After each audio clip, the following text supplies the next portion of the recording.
பரிசுராமத்துக்கு ஸ்தோத்திரம். நம் தேவன் நல்லவர்.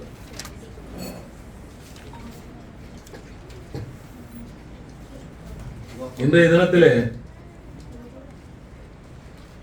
இந்த மாதாந்திர கருத்தரங்கிலே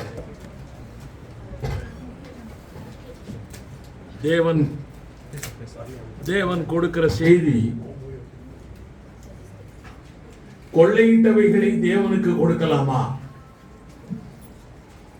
கொள்ளையிட்டவைகளை தேவனுக்கு கொடுக்கலாமா? டீ கொடுத்து கொண்டிருக்கிறோம். செய்தி கொடுக்கும் போது டீ கொடுக்கலாமா? அதனால கொஞ்சம் டீ குடிச்சுக்கிட்டே இருங்க. செய்தியை மெதுவா ஆரம்பிக்கலாம் இருக்கேன். கர்த்தர் நல்லவர்.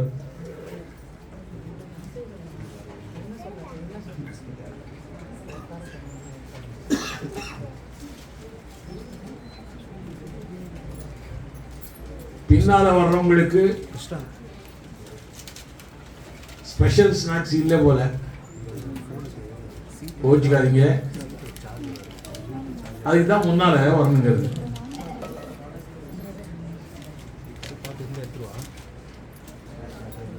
ஸ்நாக்ஸ் இருக்கா? கர்த்தர் நல்லவர். சீக்கிரம் கொடுங்க எல்லாருக்கும்.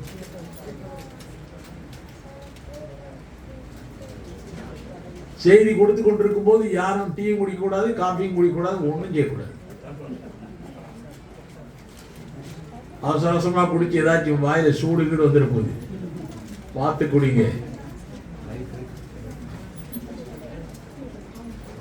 லைவ் போயிட்டு இருக்கா?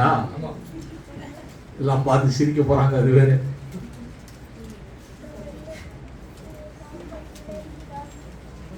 நம்முடைய பாஸ்டர் சத்யதாஸ் சொன்னபடி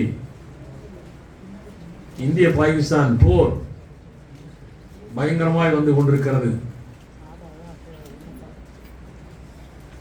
அமெரிக்கா யாருக்கு சப்போர்ட் பண்ணாத நிலையில ஒரு மாதிரி நியூட்ரல் மாதிரி காட்டிக் கொண்டிருக்கிறார்கள்.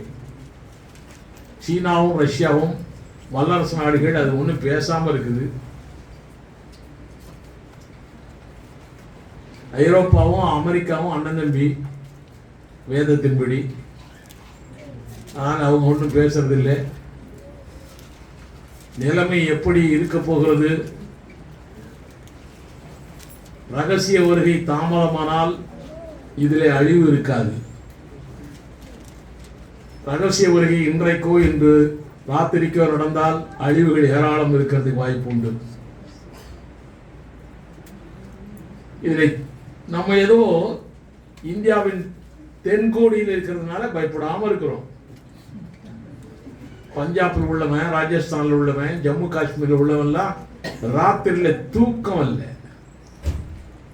கரண்ட் கட்டு, சைரன் ஓடிக்கிட்டே இருக்கு, சைரன் சத்தம் வந்துகிட்டே இருக்கு. எல்லாரும் வீட்டை விட்டு வெளியே வரவே கூடாது, வீட்டுக்குள்ளே இருக்கணும். வீட்டுக்குள்ளே இருக்கிறது எத்தனை நாளைக்கு இருக்க முடியும்? கடையில் போய் ஜாமான் வாங்காம என்ன செய்யறது? பால் வாங்காம என்ன செய்யறது? தண்ணி வாங்காம என்ன செய்யறது? அவர்களுடைய நிலைகளை எல்லாம் யோசித்து பாருங்கள்.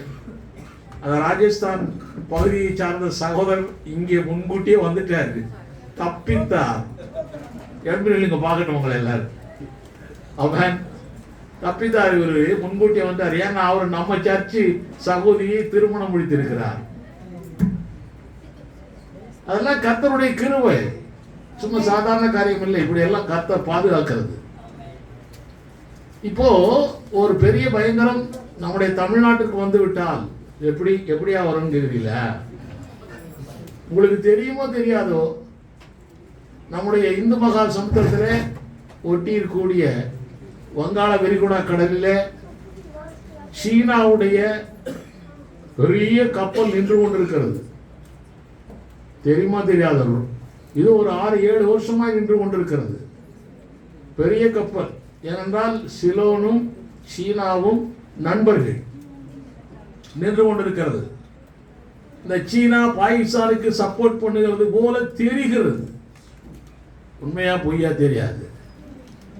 ஒருவேளை இந்த சீனா அந்த நிலைக்கு வந்துவிட்டால் பாதிக்கப்பட போகிறது தென்கோடி மக்கள், விசேஷமாய் சென்னை வாழ் மக்கள், தூத்துக்குடி மக்கள், கடலூர் மக்கள், நாகப்பட்டினம் மக்கள் தான். ஆனால் நமக்கு அந்த நிலை வரக்கூடாது. கர்த்தர் நம்மை பாதுகாப்பார். ஆமென். சரி, எல்லாருக்கும் டீ வந்திருக்கும் நினைக்கிறேன். இதுக்கு மேலே நான் கதை சொல்ல விரும்பல. தேவனுடைய வார்த்தைக்கு நேராய் போகலாம். கொள்ளையிட்டவைகளை தேவனுக்கு கொடுக்கலாமா? தேவனுக்கு கொடுப்பது என்பது நிறைய காரியங்களை தேவனுக்கு கொடுக்க வேண்டியிருக்கிறது. அதில் பிரதானமானது நம்முடைய ஆவி, ஆத்மா, சரீரம் முழுவதையும் ஒப்பு கொடுப்பது தான் தேவனுக்கு கொடுப்பது. அதான் பிரதானமான காரியம். 1 பேதுரு 4ஆம் அதிகாரம் 19ஆம் வசனம், 1 தெசலோனிக்கர் 5ஆம் அதிகாரம் 23ஆம் வசனம், இப்படி பல வசனங்களிலே சொல்லப்பட்டிருக்கிறது. 1 பேதுரு 4:19 இருக்கிறதை வாசிக்கிறேன். ஆகையால் தேவனுடைய சித்தத்தின்படி பாடு அனுபவிக்கிறவர்கள் நன்மை செய்கிறவர்களாய் தங்கள் ஆத்துமாக்களை உண்மை உள்ள சிருஷ்டி கர்த்தாவாகிய அவருக்கு ஒப்பு கொடுக்க கடவர்கள். ஆத்மாவை சிருஷ்டி கர்த்தாவாகிய தேவனுக்கு ஒப்பு கொடுக்க வேண்டும். அவர்தான் ஆத்மாவை சிருஷ்டித்து கொடுத்திருக்கிறார். அதனாலே அவருக்கு நாம் ஒப்பு கொடுக்க வேண்டும் என்று எழுதப்பட்டிருக்கிறது. இதுதான் வேதத்தினுடைய தேவனுடைய அடிப்படை தாற்பயம். நம் ஆவி, ஆத்மா, சரீரம் மூன்றையுமே ஒப்பு கொடுக்க வேண்டும். அவர் வரும்போது 1 தெசலோனிக்கர் 5:23 எழுதியிருக்கிறது, அவர் வரும்போது நம்முடைய ஆவி, ஆத்மா, சரீரம் மூன்றுமே குற்றம் இல்லாமல் இருக்க வேண்டுமா? ஆக தேவனுக்கு ஒப்பு கொடுத்தால் மாத்திரம்தான் குற்றம் இல்லாமல் இருக்கும். பிசாசுக்கு ஒப்பு கொடுத்தால் குற்றத்தோடு தான் இருக்கும், பாவத்தோடு தான் இருக்கும். அதனால அடிப்படை தாற்பயம் இதுதான். இது ஆவிக்குரிய ரீதியிலே இப்படி கொடுப்பதை எடுத்துக்கொள்ளலாம். உலக பிரகாரமாயும் தேவனுக்கு கொடுக்க வேண்டி இருக்கிறது. ஆவிக்குரிய ரீதியிலே கொடுப்பது ஆவி, ஆத்மா, சரீரம் எல்லாம். உலக பிரகாரமாய் கொடுக்க வேண்டியதும் இருக்கிறது. அது பணமாய் இருக்கலாம், பொருளாய் இருக்கலாம், உங்கள் சொத்துக்களாய் இருக்கலாம், எது வேண்டுமானாலும் இருக்கலாம். உடல், பொருள், ஆவி எல்லாவற்றையுமே தேவனுக்கு ஒப்பு கொடுக்க வேண்டும் என்று கிறிஸ்தவ மார்க்கம் அல்ல, உலகத்தில் உள்ள எல்லா மார்க்கங்களும் சொல்லிக் கொண்டிருக்கின்றன. இந்துக்கள் அதிகமாய் சொல்லுவார்கள் உடல், பொருள், ஆவி. உடல், பொருள், ஆவி, இது மூன்றையுமே கடவுளுக்கு ஒப்பு கொடுக்க வேண்டும் என்று எல்லா மார்க்கங்களும் சொல்லிக் கொண்டுதான் இருக்கின்றன. ஒரு காரியத்தை நாம் அறிய வேண்டும். இது எல்லாவற்றையுமே நம்ம தேவனுக்கு என்று கொடுக்க வேண்டும் என்பதிலே நம்மவர்கள் அதில் ஸ்டெடியா இல்லை, அதை ஸ்டடியும் பண்ணல. 2 ப்ராப்ளம் இருக்கு அதுல. மார்க் 10ஆம் அதிகாரம் 29-30 சொல்லுகிறது, வாசிக்கிறேன். அதற்கு இயேசு பிரதியுத்தரமாக, என் நிமித்தமாகவும் சுவிசேஷத்து நிமித்தமாகவும் வீட்டையாவது, இந்த வேதம் முழுவதுமே சுவிசேஷ புத்தகம் தான். இது நம்முடைய ஊழியமே சுவிசேஷ ஊழியம்தான். 5 விதமான ஊழியங்கள் இருந்தாலும் அந்த ஊழியத்தினுடைய தாற்பயம் அடிப்படை சுவிசேஷம் தான். அதனால இதில் எழுதப்பட்டிருக்கிறது, அதற்கு இயேசு பிரதியுத்தரமாக, என் நிமித்தமாகவும் சுவிசேஷத்து நிமித்தமாகவும் வீட்டையாவது, சகோதரனையாவது, வாசிக்க நல்லா இருக்குது. விட்டவன் எவன் கை தூக்குங்க, விட்டவன் எவன் கை தூக்குங்க. முத கை நான் தான் தூக்குவேன். படிக்கிறது வேதம், இடிக்கிறது மாதா கோயில் தானா? ஏன் நம்ம சர்ச்சை இடிக்க மாட்டாங்கல்ல? அது கூட கேத்தலிக்காரங்க மாட்டிக்கிட்டாங்கல்ல. சரி, பரவாயில்ல, அவன் தான் வேதம் படிக்கிறானா, நம்ம படிக்கிறது இல்லையா? சரி, இருக்கட்டும். ஆக வேதம் சொல்லுகிறது இவை எல்லாவற்றையும் விட்டவன் எவனும். அடுத்த வசனம் முக்கியம். இப்பொழுது இம்மையிலே கூட இப்பொழுது இம்மையிலே துன்பங்களோட கூட நூறத்தனையாய் கிடைக்குமா? வீடுகள், சகோதரர்கள், சகோதரிகள், தாய்கள், பிள்ளைகள், நிலங்கள், மறுமையிலே நித்திய ஜீவன் அடைவான் என்று மெய்யாகவே உங்களுக்கு சொல்லுகிறேன். அப்போ இந்த பூமியில ஏன் இதெல்லாம் அடையாம நாம இருக்கிறோம்? இன்னும் அதையெல்லாம் விடல, ஆண்டவருக்கு கொடுக்கல, முக்கியத்துவம் கொடுக்கல. உலகத்தையே முக்கியத்துவப்படுத்தி கொண்டு இருக்கிறோம். உலகத்தையே முக்கியத்துவப்படுத்தி கொண்டு வந்தால் இப்படித்தான் நிலை வரும். அதுல சொல்லப்பட்டிருக்க ரொம்ப அழகா எழுதப்பட்டிருக்கிறது. எப்படித்தான் ஆவியானவர் அந்த மார்க்கை எழுத வைத்தாரோ தெரியவில்லை. அதுல ஒப்பு கொடுக்கும் பொழுது தகப்பனையாவது மனைவியாவது அப்படின்னு சொல்லி விட்டுறணும் போட்டிருக்குது. தகப்பனையாவது மனைவியாவது. ஆனா நூறத்தனை கிடைக்கும் என்பதிலே தகப்பன் இல்லை, மனைவி இல்லை. மனைவி கிடைக்கும்னு போட்டுருந்தா நம்மால் இப்பவே நம்ம மனைவி எல்லாம் விட்டுருவாங்க. ஏன்னா 100 மனைவி கிடைக்குது இல்ல. அப்பா 100 அப்பா கிடைக்க முடியாது. தலைகள்னால ஒரே அப்பா தான். அம்மாமார் 100 பேர் கிடைக்கலாம். அதனால தேவன் பல காரியங்களை திட்டமிட்டு சொல்லி இருக்கிறார். அதனாலே 100 ஆசீர்வாதம் நமக்கு உண்டு. இவை எல்லாவற்றையும் விட்டு விட்டால், விட்டு விடுறதுன்னு என்னங்க? அம்மா தேவையில்லை, அப்பா தேவையில்லை, அண்ணன் தேவையில்லை, நிலம் தேவையில்லை, வீடு தேவையில்லை அப்படின்னு அர்த்தமா? பிரையாரிட்டி முக்கியம். தேவனுக்கு முதலிடம், 2வது இடம் தான் பிள்ளைகளுக்கு, 2வது இடம் தான் பெற்றோர்களுக்கு, 2வது இடம் தான் உங்களுடைய சொத்துக்களுக்கு, வீடுகளுக்கு. இதை நம்ம காலாகாலமாய் கேட்டிருந்தும் கூட இந்த காதலை வாங்கி இந்த காதலை விட்டுறோம். இது அப்படியே நம்முடைய செயல்பாட்டில் கொண்டு வரல. அதனாலதான் 100க்கு 100 ஆசீர்வாதங்கள் கிடைக்காத நிலையிலே இருக்கிறோம். ஒரு காரியத்தை நாம் அறிய வேண்டி இருக்கிறோம். நம்முடைய தேவன் ஏழ்மையா இருக்கிறாரா? நம்மிடத்திலிருந்து ஏதாவது பெற்றுக்கொண்டு வாழ வேண்டும் என்ற நிலையில் தான் அவர் இருக்கிறாரா? அவர் ஐஸ்வர்ய சம்பன்னர் என்று வேதம் சொல்லுகிறது. 2 கொரிந்தியர் 8ஆம் அதிகாரம் 9ஆம் வசனம் சொல்லுகிறது, நம்முடைய கர்த்தராகிய இயேசு கிறிஸ்துவின் கிருபையை அறிந்திருக்கிறீர்களே, அவர் ஐஸ்வர்யம் உள்ளவராய் இருந்தும். அவர் யார்? அவரு ஐஸ்வர்யம் உள்ளவர். இதை அறிந்துதான் இந்து சகோதரர்கள் எல்லாம் என்ன சொல்றாங்க? செல்வம்னு பேர் வைக்கிறாங்க. அதுக்கு ஒரு சாமி பேர் என்ன? லட்சுமின்னு பேர் வைக்கிறாங்க. அவங்களுக்கு ஏதோ ஒரு வகையிலே இந்த வேதத்துடைய அடிப்படை காரியங்கள் ஏதோ தெரிந்திருக்கிறது. அது பிசாசான் மறைத்து வேறு வழியாய் கொண்டு போகிறான். நம்மாட்கள் தெரிந்தும் கூட அதை நம்ம கை கொள்றதில்லை, தெரிந்தும் கூட கை கொள்ளுகிறது இல்லை. நம் தேவன் ஐஸ்வர்ய சம்பன்னர். நம்மிடத்திலிருந்து பெற்றுத்தான் வாழ வேண்டும் என்பது அவருக்கு இல்லை. நாம் அவருக்கு கொடுத்தால் தான் அவர் வாழ்வார் என்று இல்லை. அவரிடமிருந்துதான் எல்லா நன்மைகளையும் நாம் பெற்றுக் கொள்கிறோம். ஏன்னா அவர் லட்சுமி. ஆமென். அவரிடமிருந்துதான் எல்லாம் பெற்றுக் கொள்கிறோம். உன்னை இதை போய் எங்கேயும் போய் சொல்லிடாதீங்க. இந்த ஆளு நம்ம ஆண்டவரை லட்சுமின்னு சொல்லிட்டாரியா, அவர் நாம் எல்லா பேரும் திட்ட ஆரம்பிச்சிருவான் நம்மள. சரி, உங்களுக்கு புரிய வேண்டும் என்பதற்காக சொல்லிக் கொண்டிருக்கிறேன். அவரிடமிருந்து நாம் நன்மைகளை எல்லாம் பெற்றுக் கொண்டிருக்கிறோம். யாக்கோபு 1ஆம் அதிகாரம் 17ஆம் வசனம், எபேசியர் 2ஆம் அதிகாரம் 10ஆம் வசனம், அப்போஸ்தலர் 10ஆம் அதிகாரம் 38ஆம் வசனம், இப்படி பலதரப்பட்ட வசனங்கள் இருக்கின்றன. யாக்கோபு 1:17 வாசிக்கலாம். நன்மையான எந்த ஈவும். இன்னைக்கு தமிழ்நாட்டில் வெடிகுண்டு விழல. நன்மையான ஈவு தேவனிடத்திலிருந்து வந்திருக்கு.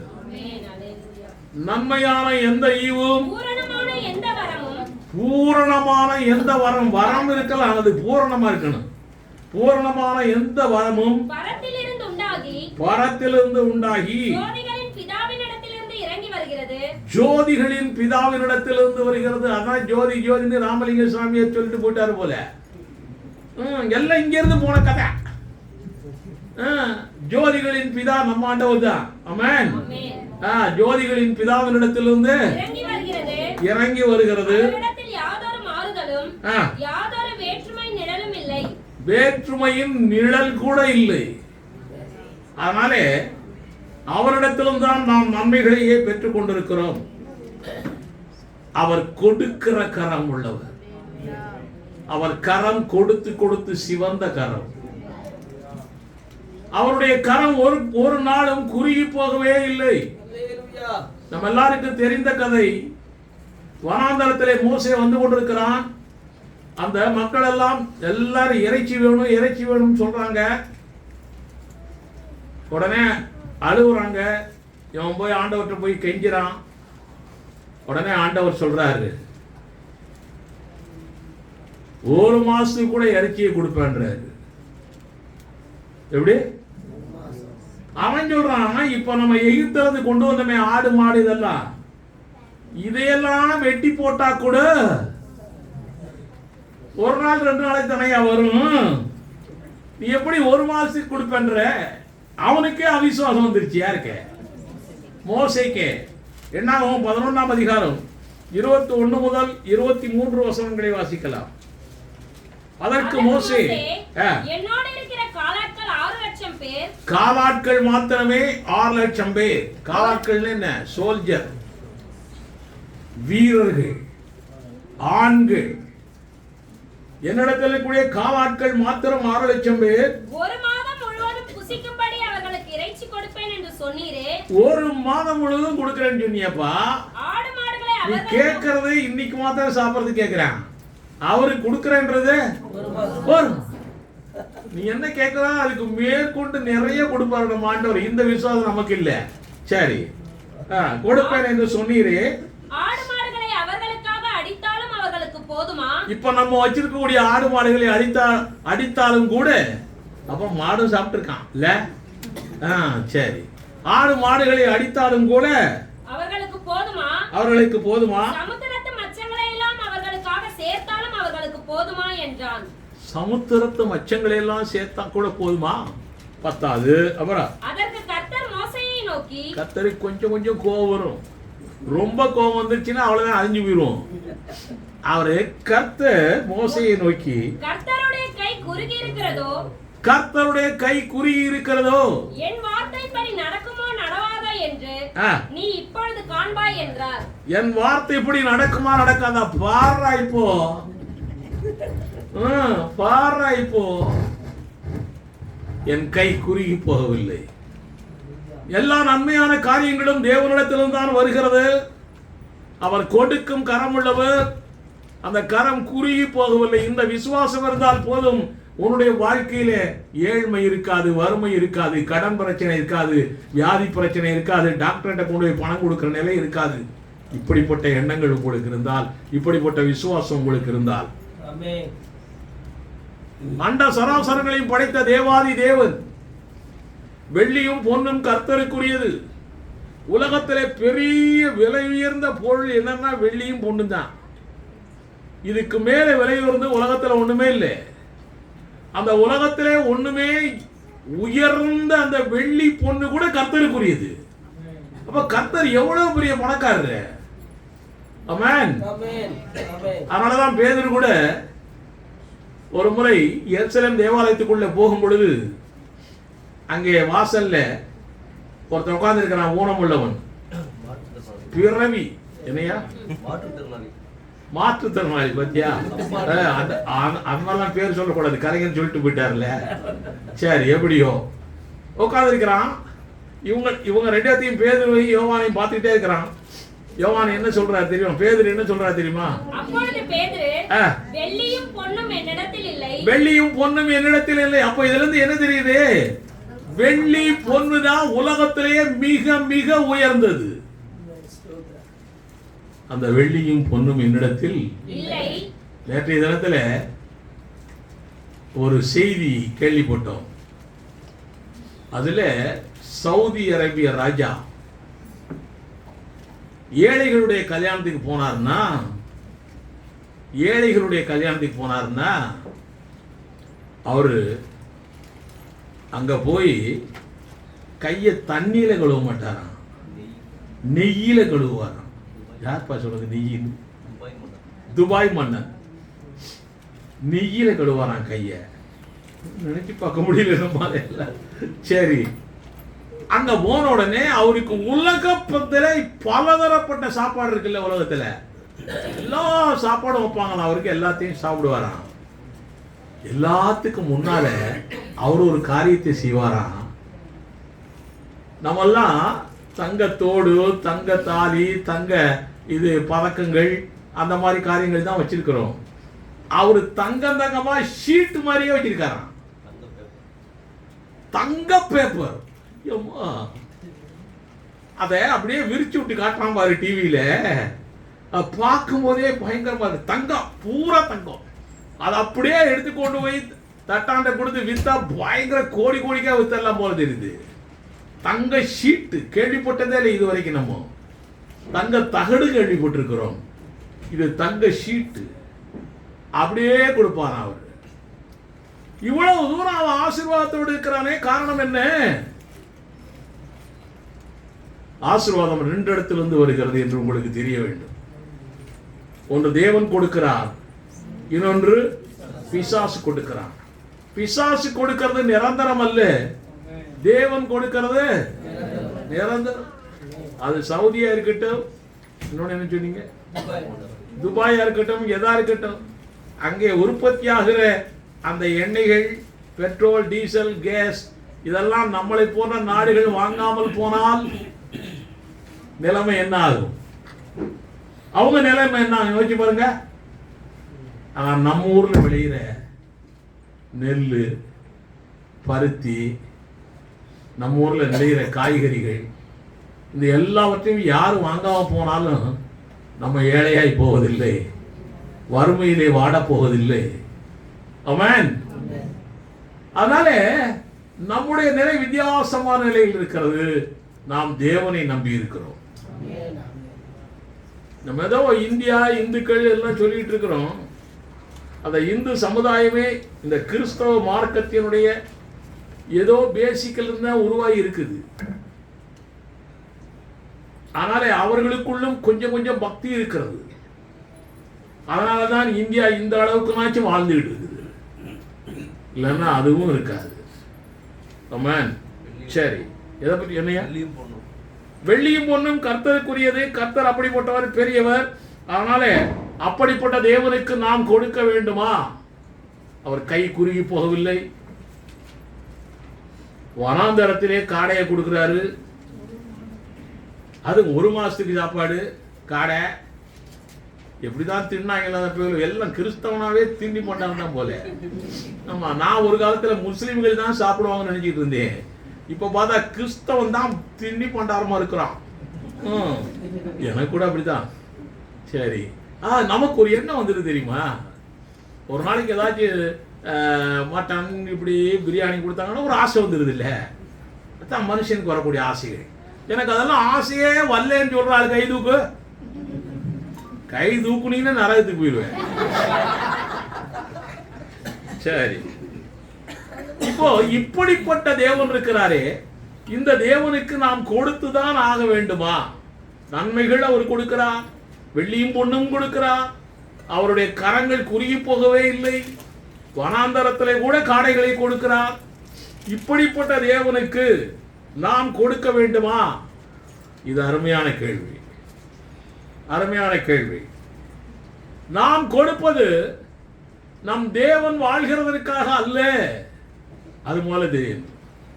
நாம் கொடுப்பது நம் தேவன் வாழ்கிறதற்காக அல்ல, அவரது ஊழியம் வாழ வேண்டும், அவரது ஊழியம் வளர வேண்டும். அதற்காகத்தான் கொடுக்கிறோம். அவரது ஊழியம் செழிக்க வேண்டும், அவரது ஊழியம் பரவ வேண்டும், அந்த ஊழியத்தை செய்கிற ஊழியக்காரர்கள் வாழ வேண்டும், வளர வேண்டும், செழிக்க வேண்டும். அதுக்காகத்தான் கொடுக்கிறோம். ஊழியக்காரர்கள் வாழ வேண்டும், வளர வேண்டும், செழிக்க வேண்டும். தலைவன் நல்லா இருந்தா தான் தொண்டன் நல்லா இருப்பான். ஆமென். அதனாலே இது நாம் கொடுக்கிறது அவருக்காக அல்ல, அவருடைய ஊழியத்துக்காக கொடுக்கிறோம். நம்மை கொண்டுதான் தேவன் தன்னுடைய ஊழியத்தை செய்கிறார். அவர் டைரக்டா செய்கிறது இல்லை. மத்தேயு 28ஆம் அதிகாரம் 18, 19, 20 சொல்லப்பட்டிருக்கிறது. வாசிங்கள், அருமையான வசனங்கள். சமீபத்தில் வந்து அவர்களை நோக்கி வானத்திலும் பூமியிலும் சகல அதிகாரமும் எனக்கு கொடுக்கப்பட்டிருக்கிறது. சகல உயிர்த்தெழுந்த ஆண்டவர் சொல்லுகிறார். சகல அதிகாரமும் உயிர்த்தெழுந்த பிற்பாடுதான் அவருக்கு வந்திருக்குது கைக்கு. மனிதனாய் பிறந்த தேவனுக்கு அப்பதான் வந்திருக்குது. சகல அதிகாரங்களும் எனக்கு கொடுக்கப்பட்டிருக்கிறது. ஆகையால் நீங்கள் புறப்பட்டு போய் சகல ஜாதிகளையும் சீஷராக்கி பிதா குமாரன் பரிசுத்தாவின் நாமத்திலே அவர்களுக்கு ஞானஸ்நானம் கொடுத்து நான் உங்களுக்கு கட்டளையிட்ட யாவையும் அவர்கள் கைக்கொள்ளும்படி அவர்களுக்கு உபதேசம் பண்ணுங்கள். அவருடைய சர்வீஸ், அவருக்கு தேவையான சர்வீஸ் இதுதான், ஊழியம் தான். நீ போய் ஏழைகளுக்கு கொடு, போர்க்களத்தில் ரஃபேல் விமானம் செய்யி, அப்படியெல்லாம் சொல்லி ஆண்டவர். அவர் செஞ்ச அவர் சொன்ன ஒரே காரியம் சொல்லிவிட்டு போனது, உலகம் எங்கும் போ, சகல ஜாதிகளையும் சீஷர்களாக்கு, அவர்களுக்கு ஞானஸ்தானம் கொடு, அவர்களை சபையிலே சேர்த்துக்கொள். நான் 3 ஆண்டுகளாய் உங்களுக்கு என்ன உபதேசம் சொன்னேனோ அந்த உபதேசத்தையே அவர்கள் கை கொள்ளும்படி அவர்களுக்கு போதி. இந்த ஊழியம் வளர வேண்டும், இந்த ஊழியம் வாழ வேண்டும், இதை நடத்துகிற ஊழியக்காரர்கள் செழிக்க வேண்டும் என்பதற்காகத்தான் அவருக்கு நாம் கொடுக்கணும், வேற ஒண்ணுக்காக இல்லை. ஊழியம் செய்கிறவர்கள் இருக்கார்களே, அவர்கள் நாம் கொடுப்பதை வைத்துதான் ஊழியம் செய்கிறார்கள். நம்ம என்ன கொடுக்கிறோமோ அதை வச்சுதான் ஊழியமே. அதனால அவர்கள் அனுபவிக்கிறதை தடை பண்ணாதிருங்கள். நிறைய பேர் எங்க பாஸ்டர் இருக்கானே, நாங்கெல்லாம் கொடுக்கிற பணத்தை வச்சு கொள்ளையடிச்சிட்டு இருக்கிறான் ஐயா. அவன் கொள்ளையடிச்சா கொள்ளையடிச்சிட்டு போறான், அவன் ஆண்டவருக்கு பதில் சொல்லிட்டு போறான். உனக்கு என்ன அதை பத்தி கவலை? நீ ஆண்டவருக்கு பதில் சொல்லிட்டு இல்ல, இப்பதான் நீ கொடுத்ததுக்கு வேல்யூ இல்லாம போகுது. இப்படி நீ சொல்றதுனால பிரயோஜனம் இல்லை. அவன் எது வேணாலும் செஞ்சுட்டு போறான், உனக்கு என்ன? அவன் அனுபவிப்பதை நீங்கள் தடை பண்ண கூடாது என்று வேதம் சொல்லுகிறது. அதிலும் கொடுக்கிற ஆட்கள் தடை பண்ணக்கூடாது என்று வேதம் சொல்லுகிறது. 1 கொரிந்தியர் 9ஆம் அதிகாரம் 9, 10, உபாகம் 25ஆம் அதிகாரம் 4ஆம் வசனம், 1 தீமோத்தேயு 5, 18, லூக்கா 10, 7, இப்படி பலதரப்பட்ட வசனங்கள் இருக்கிறது. 1 கொரிந்தியர் 9ஆம் அதிகாரம் 9, 10 மாத்திரம் வாசிக்கிறேன், கேளுங்க. போரடிக்கிற மாட்டை வாய் கட்டாயாவே என்று. போரடிக்கிற மாட்டை எந்த மாடியா போரடிக்குது? ஊழியக்காரன் தான் போரடிக்கிறான். போரடிக்கிற மாட்டை போரடிக்கிறத யாராச்சும் பார்த்திருக்கீங்களா? பார்க்காத ஆட்கள்லாம் உண்டு சென்னையில. போரடிக்கிறத என்னன்னு தெரியாது. மாட்டை கட்டி போரடிக்கி அது கீழே நெல் தாள்கள்லாம் கிடக்கும். இவர் அப்படியே அது மேல அந்த மாடு போய் போய் போய் நெல் மாத்திரம் தனியா வந்துடும், அந்த வைக்கோல் தனியா வந்துடும். அப்போ இந்த மாடு வைக்கோலை திங்கணும்னு நினைச்சிட்டே இருக்கும். அந்த நேரம் பார்த்து அந்த மாட்டுக்கு வாய்ப்புட்டி போடக்கூடாது, வாய்ப்புட்டி போடவே கூடாது. எவ்வளவு நாள் திங்கிறதுனால திங்கிட்டோம். அது திங்கலன்னா அது எப்படி நடக்கும்? அது நடக்கலன்னா எப்படி உனக்கு நெல் வரும்? இப்ப அதனால மாடு வேண்டாம், ஒண்ணு வேண்டாம், மிஷினே கண்டுபிடிச்சிட்டான். இந்த மாடு எப்படியெல்லாம் போறான் தெரியுமா? ரொம்ப வித்தியாசமா நம்ம ஆட்கள் போயிட்டு இருக்கிறான் இப்போ. சரி, அதனால நமக்கு தெரிந்த அறிவுப்படிதான் தேவன் காரியங்களை சொல்லுவார் நமக்கு. போரடிக்கிற மாட்டை வாய் கட்டாயாக என்று, இவர் பூட்டாயாக என்றுங்கிறாரு. ரெண்டும் சரிதான். வாய் கட்டாயாக என்று அப்பவே எழுதியிருக்குது. இது மோசையின் காலத்துல தான் சொல்லி இருக்குது, இது நமக்கு இல்லையா? இல்ல இல்ல, அப்பவும் அதே மாடுதான் போர் அடிக்குது, இப்பவும் அதே மாடுதான் போர் அடிக்குது. அப்பவும் அதே மாட்டுக்கு தான் வாய் கட்டக்கூடாது, இப்பவும் அதே மாட்டுக்கு தான் வாய் கட்டக்கூடாது. வாய் கட்டாயாக என்று மோசேயின் பிரமாணத்திலே எழுதியிருக்கிறதே, தேவன் மாடுகளுக்காகவே கவலையாய் இருக்கிறாரோ. இந்த வசனத்தை வச்சுக்கிட்டு நிறைய பேர் சொல்றது இது மாட்டை பத்தி தான் சொல்லியிருக்குது, இது ஊழியக்காரனை பத்தி இல்லப்பா. ஏன் மாடு சாப்பிடணும்னா அவருக்கு ஆசை, நம்மளை பத்தி தான் ஆசை அவருக்கு. அதுதான் எழுதுறாரு. எப்படி தேவன் மாடுகளுக்காகவே கவலையாய் இருக்கிறாரோ, தேவன் மாடுகளுக்காகவே கவலையாய் இருக்கிறாரோ, நமக்காகத்தான் இதை சொல்லுகிறாரோ. உழுகிறவன் நம்பிக்கையோட உழவும் போரடிக்கிறவன் தான் நம்புகிறதில் பங்கடைவேன் என்கிற நம்பிக்கையோட போரடிக்கவும். ஆகையால் அது நமக்காகவே எழுதியிருக்கிறது, நமக்காகவே எழுதப்பட்டிருக்கிறது. இந்த காரியம் நம்ம எல்லாருக்கும் தெரிந்தாக வேண்டும்.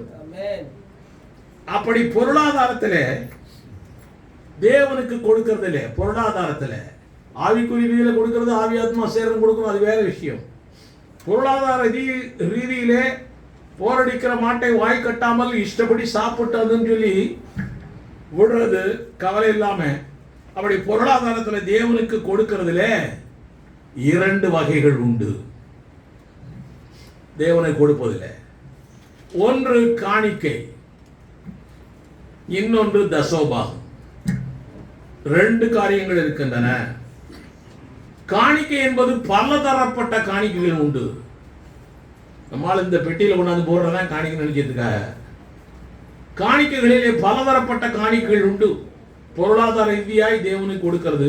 அது எதுக்கு? தேவன் வாழ்றதுக்கு அல்ல, தேவனுடைய ஊழியம் வாழ, தேவனுடைய ஊழியம் வளர, தேவனுடைய ஊழியம் செழிக்க, தேவனுடைய ஊழியக்காரன் வளர வாழ செழிக்க.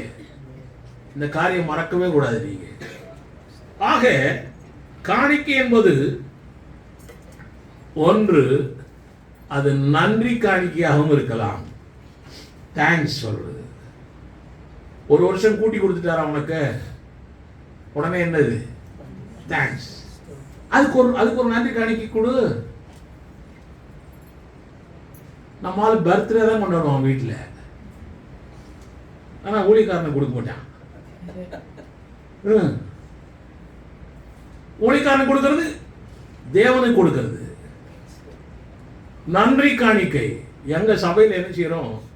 எங்க சபையில் இந்த மாதிரி பிறந்த நாள் கொண்டாடுறவங்க, திருமண நாள் கொண்டாடுறவங்க, பிரதிஷ்டை நாள் கொண்டாடுகிற சிறுவர்கள், அப்புறம் இன்னொரு நாள் என்ன, ஞானஸ்தான நாள் பெற்றது, இவங்க எல்லாரையும் எழுப்பி வாழ்த்தி வரவேற்று ஞானஸ்தானம் பெற்றவர்களுக்கும் பிரதிஷ்டை பண்ணுகிறவர்களுக்கும் இந்த அன்னடோர் சபையில் பிரதிஷ்டை நாளை காண்கிறவர்களுக்கும் இந்த அன்னடோர் சபையில் பரிசு கொடுக்கப்படுகிறது, அன்பளிப்பு கொடுக்கப்படுகிறது. ஆண்டவற்றிலிருந்து வாங்கிக்கிற நீ என்ன ஸ்தோத்திர காணிக்கை கொடுக்குற? கொடுக்கறது இல்லை, யாரையும் வாங்கி பாக்கெட்ல வச்சுக்கிறது. 5 ரூபா கொடுக்கட்டும், 10 ரூபா கொடுக்கட்டும், அது வேற விஷயம். எவ்வளவு கொடுக்குறோங்கிறது முக்கியம் அல்ல. கர்த்தத்திலிருந்து வாங்கிட்டேன். நீ என்ன ஸ்தோத்திர காணிக்கை கொடுத்த? அப்பதானே அடுத்த வருஷம் வியாதி இல்லாம வாழ்வ.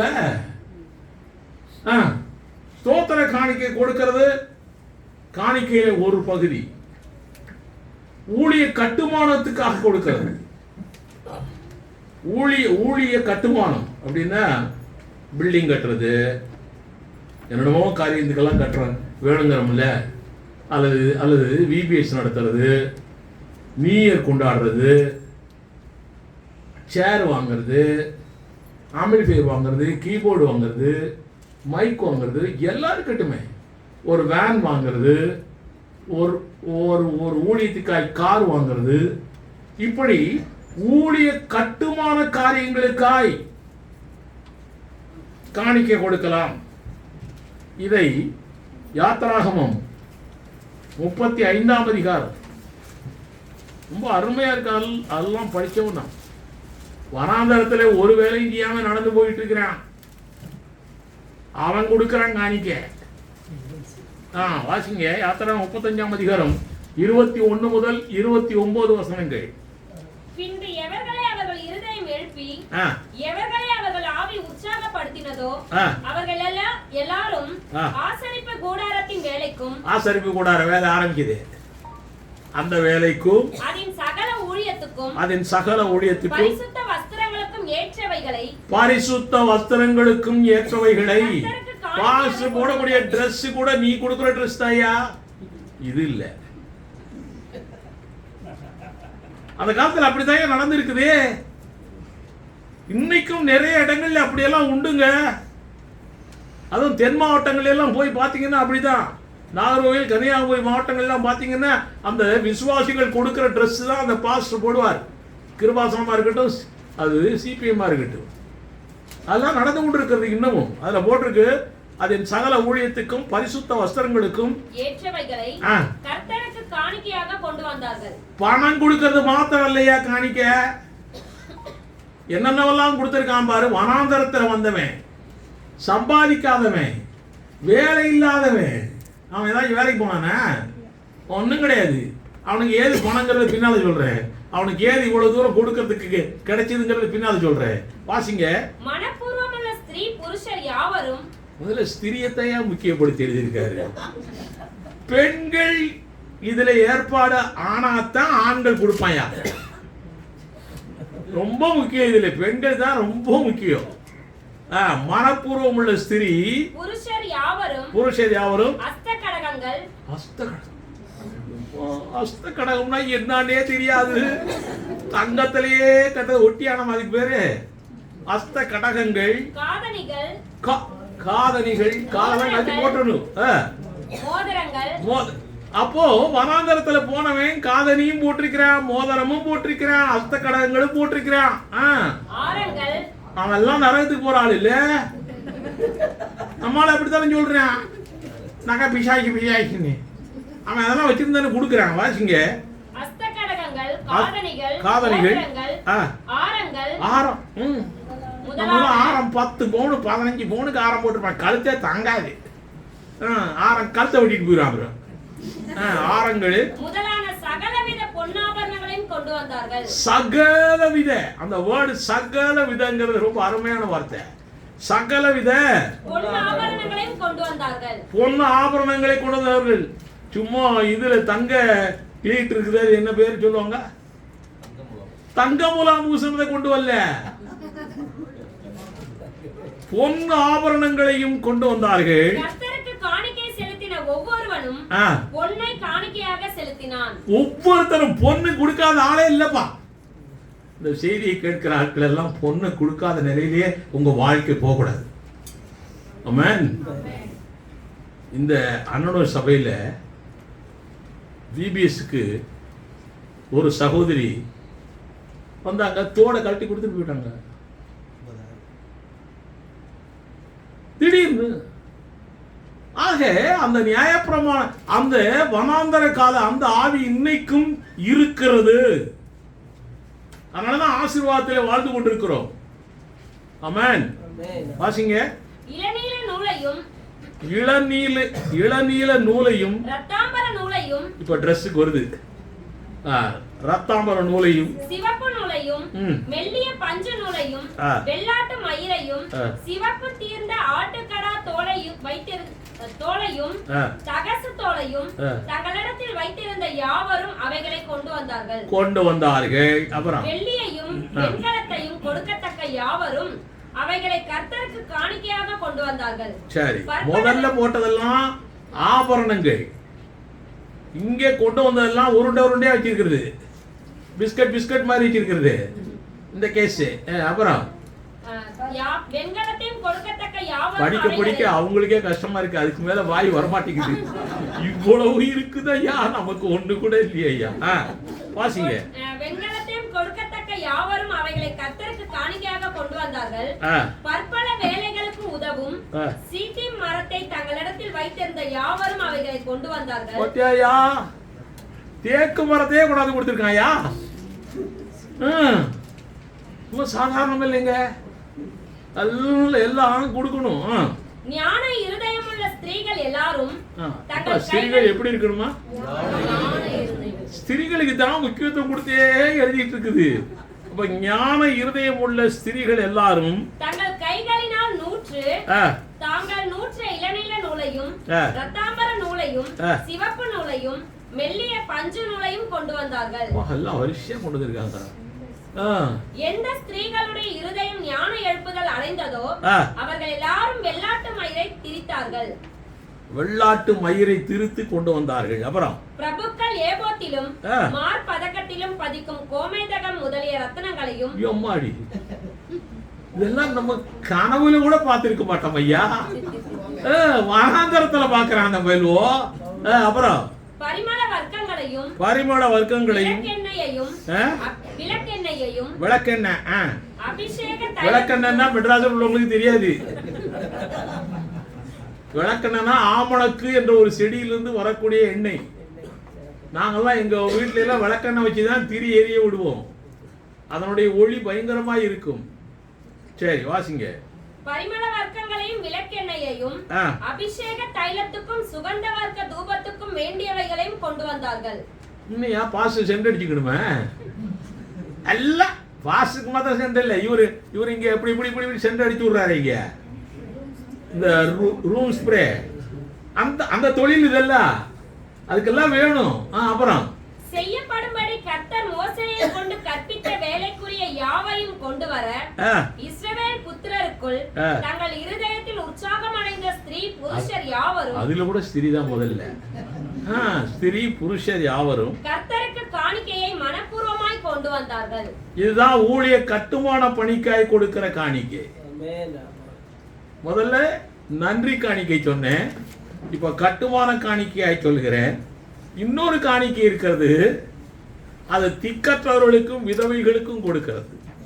யாக்கோபு 1ஆம் அதிகாரம் 27ஆம் வசனத்தில் எழுதப்பட்டிருக்கிறது, திக்கற்ற பிள்ளைகளும் விதவைகளும் படுகிற உபத்திரவத்திலே அவர்களை விசாரிக்கிறதும் உலகத்தால் கரைப்படாதபடிக்கு தன்னை காத்துக் கொள்ளுகிறதுமே பிதாவாகிய தேவனுக்கு முன்பாக மாசில்லாத சுத்தமான பக்தியாய் இருக்கிறது. திக்கற்ற பிள்ளைகளுக்கும் விதவைகளுக்கும் உபத்திரவத்திலே படுகிற எல்லாரையும் விசாரிக்கணும்.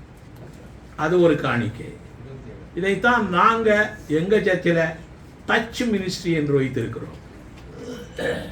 யாரெல்லாம் ஆஸ்பத்திரியில் இருக்காங்களோ, யாரெல்லாம் கஷ்டப்படுறாங்களோ, உங்க எல்லாருக்குமே தெரியும். கொரோனா டயத்தில் நம்முடைய சபை எந்த அளவுக்கு உதவி செய்யுது என்று உங்களுக்கு தெரியும். ஆனால் நம்முடைய சபைக்கு ஃபாரின்லேருந்தெல்லாம் கிடையாது ரூபா. அதனால இந்த டச் மினிஸ்ட்ரி ரொம்ப முக்கியம். இது கர்த்தருக்கு கொடுக்கிற காணிக்கை கொடுக்கணும். அப்புறம் ஏழை பரிசுத்தவான்களுக்கு கொடுக்கக்கூடிய தர்ம பணம். ஏழை பரிசுத்தவான்கள் இருக்காங்களே, அவங்களுக்கு தர்ம பணம் உண்டு. 2 கொரிந்தியர் 9ஆம் அதிகாரம் 12ஆம் வசனம். இந்த தர்ம சகாயமாகிய பணிவிடை பரிசுத்தவான்களுடைய குறைவுகளை நீக்குகிறதும் அல்லாமல் அநேக தேவனை ஸ்தோத்தரிப்பதினாலே சம்பூரண பலனுள்ளதாயும் இருக்கும். ஆக பரிசுத்தவான்களுக்கு கொடுக்கிற பணிவிடை இதெல்லாம் நீயே உங்களுக்குள்ளே கொடுத்து கூடாது. நீங்க ஒரு சர்ச்சில் இருந்தீங்கன்னா அதை கொண்டாந்து பாஸ்டர்கிட்ட கொடுக்கணும். பாஸ்டர் தான் எல்லாரும் கொடுப்பாரு. இங்கேயும் அப்படிதான். நம்மளால ஒரு சில ஒருத்தர் கொடுத்துக்கிறான். அது அல்ல. ரைட். இப்போ தர்ம பணம் கொடுக்கிறார்கள். இது இப்ப நேத்து வந்தது இல்லை. இயேசுடைய காலத்திலேயே எருசலேம் தேவாலயத்தில் தர்ம பெட்டி என்ற ஒரு பெட்டி இருந்தது. அதெல்லாம் நிறைய பேருக்கு தெரிய மாட்டேங்குது. யோவான் 8ஆம் அதிகாரம் 20ஆம் வசனத்தில் சொல்லப்பட்டிருக்கிறது. வாசிக்கலாம். தேவாலயத்திலே உபதேசம் பண்ணுகிற போது தர்ம பெட்டி இருக்கும் இடத்திலே இந்த வசனங்களை சொன்னார். ஆக தர்ம பெட்டி தேவாலயத்திலே அன்றைக்கும் இருக்கிறது. இன்றைக்கும் அந்த தர்ம காரியங்கள் நாம் செய்தே ஆக வேண்டும். ஆமென். பலிமுறைக்கான காணிக்கைகளாக இருக்கலாம். பலி செலுத்துவதற்கு ஏற்ற காணிக்கைகள். ஒரு ஆட்டுக்குட்டி கொண்டாடுறான்னா அதுக்கேற்ற காணிக்கை கொடுப்பான். மாடு கொண்டு வந்தானா அதுக்கேற்ற காணிக்கை. இப்போ மாதத்தில் ஒரு நாள் நாம் என்ன செய்கிறோம்? திருவிருந்து வைக்கிறோமா? பலிக்கு சமானமாய் திருவிருந்து, அடையாளமாய் திருவிருந்து. சீக்கிரமா அந்த திருவிருந்துக்கு இந்த மாசம் நான் திராட்சை ரசம் கொடுக்கிறேன், யார் கொடுக்குறான்? இந்த மாசம் நான் அப்பம் கொடுக்கிறேன், யார் கொடுக்குறா? அதெல்லாம் காணிக்கங்க. இங்க இருந்து கொடுக்கிற அப்பத்தையும் ரசத்தையும் மாத்திரம் ஏதோ வாங்கி சாப்பிட்டு போயிடுறோம். அதான் காணிக்க. அதெல்லாம் செய்ய வேண்டிய கட்டாயத்தில் இருக்கிறோம். ஊழியரின் வாழ்வாதாரத்துக்காக கொடுக்க வேண்டும். ஊழியர்கள் வாழணும், வளரணும், ஊழியர் சுகமா இருக்கணும். அப்பதான் ஊழியம் நடக்கும். ஊழியருடைய வாழ்வாதாரத்துக்காக இருக்கலாம். இப்படி இன்னும் பல காணிக்கைகளை சொல்லிக்கொண்டே போகலாம். இவைகள் எல்லாமே நம் சம்பாத்தியத்திலிருந்து கொடுப்பது. எல்லா காணிக்கைகளுமே நம்முடைய சம்பாத்தியத்திலிருந்து கொடுப்பது. இப்படி கொடுக்கக்கூடிய காணிக்கையுடைய எஃபெக்ட் என்ன தெரியுமா? நம்முடைய எதிர்கால வருமானம் இருக்கிறதே, எதிர்கால வருமானம், இன்கம், வரவு, எதிர்கால அறுவடை, இதற்காய் விதைக்கப்படுகிற விதைதான் இந்த காணிக்கை. சிறுக விதைத்தால் பெருக விதைத்தால், அப்போ எந்த அளவுக்கு விதைக்கணும்? பெரு. அப்போ பெருசா கிடைக்கும். எனக்கு கிடைக்கவே இல்லையேன்னு சொல்லிட்டு இருந்தா நீ விதைக்கிறது சரியில்லை போல. எப்படி விதைக்கிறியோ தெரியல. ஆக இதை எப்படி கொடுக்க வேண்டும் என்று இதைத்தான் நாம பவுல் எழுதுறாரு. 2 கொரிந்தியர் 9:7 எழுதுறாரு. அவனவன் விசனமாயும் அல்ல, கட்டாயமாயும் அல்ல, தன் மனதில் நியமித்தபடியே கொடுக்க கடவன். இது தயா காணிக்க. உற்சாகமாய் கொடுக்கிறவனிடத்தில் தேவன் பிரியமா இருக்கிறார். உற்சாகமாய் கொடுக்கிறவனிடத்தில் தேவன் பிரியமா இருக்கிறார். இதுதான் காணிக்க. 2 காரியம் சொன்னேன் அவருக்கு கொடுக்கிறது. ஒன்று காணிக்கை, இன்னொன்று தசமபாகம். நான் காணிக்கையை பத்தி தான் சொல்லிட்டே இருக்கேன் இதுவரைக்கும். காணிக்கையிலே உற்சாகமாய் கொடுக்க வேண்டும், கட்டாயமாய் அல்ல, விசனமாயும் அல்ல. அன்றைக்கு வனாந்தரத்தில் வந்த ஸ்திரீகளும் புருஷர்களும் அள்ளி அள்ளி கொடுத்தார்களே, அப்படி கொடுக்க வேண்டும். கட்டாயமாய் அல்ல, விசனமாயும் அல்ல. லூக்கா 6:38 அப்படிதான் எழுதியிருக்கு. கொடுங்கள், அப்பொழுது உங்களுக்கு கொடுக்கப்படும். எப்படி எப்படி கொடுக்கணுமா? அமுக்கி குலுக்கி சரிந்து விடும்படி. அமுக்கி குலுக்கி சரிந்து விடும்படி. அட போயா, ஏதோ கொடுத்தா சரி. அமுக்கி குலுக்கி சரிந்து விழும்படிக்கு நன்றாய் அளந்து மடியிலே போடுவார்கள். சரி. அதனால அதுக்கேற்றபடி ஏன் அது அமுக்கி குலுக்கி இப்படி எல்லாம் செய்யணும்னு போட்டிருக்காரு தெரியுமா? அனுபவ ரீதியாய் நான் சில செய்திகளில் சொல்லி இருக்கிறேன். இந்த ஊர்ல செட்டியார்கள் இருப்பாங்களே, இங்க யாரும் செட்டியார் இருந்தா கோச்சுக்காதீங்கப்பா. வணிக செட்டியார், வணிக செட்டியார் இருப்பாங்க. அந்த காலத்துல, இப்போ எல்லாரும் நல்லவங்க. அந்த காலத்துல இப்போ நம்ம வீட்டில் வந்து நெல் அளந்துட்டு போறாங்கன்னு வச்சுக்க. அப்போல்லாம் வெயிட் எல்லாம் கிடையாது. அப்போல்லாம் படியில் அளப்பாங்க, மரக்கால அளப்பாங்க, எப்படியும் அது அது அது எப்படி அளப்பாங்க. அப்படி அளக்கும் போது என்னச்சுவான் தெரியுமா? அவன் கொடுக்கறதா இருந்தா எப்படி எப்படி அளப்பான் தெரியுமா? இப்படி இருக்கா, இதுக்குள்ள விட்டு இது நிறைச்சி இது பண்ணுவான். அவன் கொடுக்கும்போது இப்படி கொடுத்துக்கிட்டே இருக்கும்போது நம்ம அங்கிட்டு வேற பக்கம் பருவ போயிடுச்சு வச்சுக்கோ. பருவ போகும் கண்டிப்பா. அதாவது நம்ம நல்லா தான் அளந்து போறான்னு நினைச்சுக்கிட்டு இருப்போம். திருப்பிடுவான். அதை திருப்பிட்டு பின்னால கொஞ்சோண்டு இடம் இருக்கும். அது பார்த்துருக்கீல, படி கூட பின்னால கொஞ்சோண்டு இடம் இருக்கு தெரியுமா? அதை எடுத்து அதை ஒரு மோந்து போட்டுருவான். ஓ, அது ஒரு மரக்கா போட்டாயா, நம்ம அப்படி நினைச்சுக்கிறது. அதனாலதான் ஆண்டவர் சொல்றாரு, அமுக்கி உள்ளுக்குள்ளதான் போடணும், வெளியில. அமுக்கி குலுக்கி சரிந்து போகும் அளவுக்கு அதை போடணும்னு சொல்லியிருக்காரு ஆண்டவர். அதனால நாம கட்டாயமாயும் அல்ல, விசனமாயும் அல்ல இந்த காணிக்கைகளை போட வேண்டும். 2வது தேவனை கொடுக்கிறது தசமபாகம். தசமபாகம்னு சொன்னாவே நிறைய பேர் கோவம் வந்துடுது. வயா தசமபாகம் 10ல் 1 அவ்வளவுதான் தசமபாகம்னா. ஏன் இப்படி கோவம் வருது? சரி, நிறைய பேர் கோவம் வருது. என்ன செய்கிறது? இந்த உலகம் பிசாசின் உலகம் தானே, கோபத்தை உண்டாக்குகிற பிசாசோடு தானே வாழ்ந்து கொண்டிருக்கிறோம். அதனால கோபம்தான் வரும். நமக்கு வரக்கூடிய வருமானத்தில் தேவனே 10ல் 1 பங்கு அவரே நமக்காய் சேர்த்து கொடுக்கிறார், அவருடைய பணத்தை. நிறைய பேருக்கு இந்த காரியம் புரியல. இப்போ உனக்கு சம்பளம் 100 ரூபா வருது, அதில் 10 ரூபா அவர் பணம். நீ வேலை செஞ்சதுக்கு 90 ரூபா தான் உனக்கு சம்பளம்.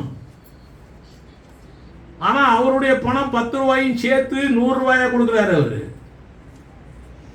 நீ என்ன செய்யணும்? அவர் பணத்தை அவர்கிட்ட கொடுத்துடணும்ல.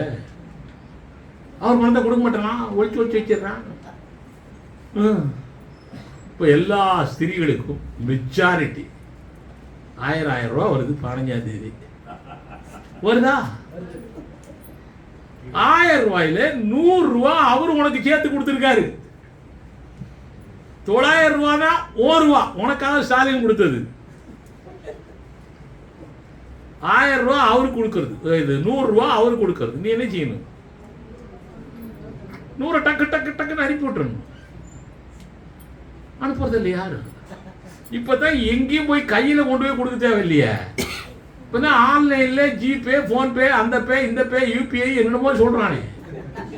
ஒரு நிமிஷத்துல அமெரிக்கா போயிட்டு வந்துடுறான், ஜப்பான் போயிட்டு வந்துடுறான்.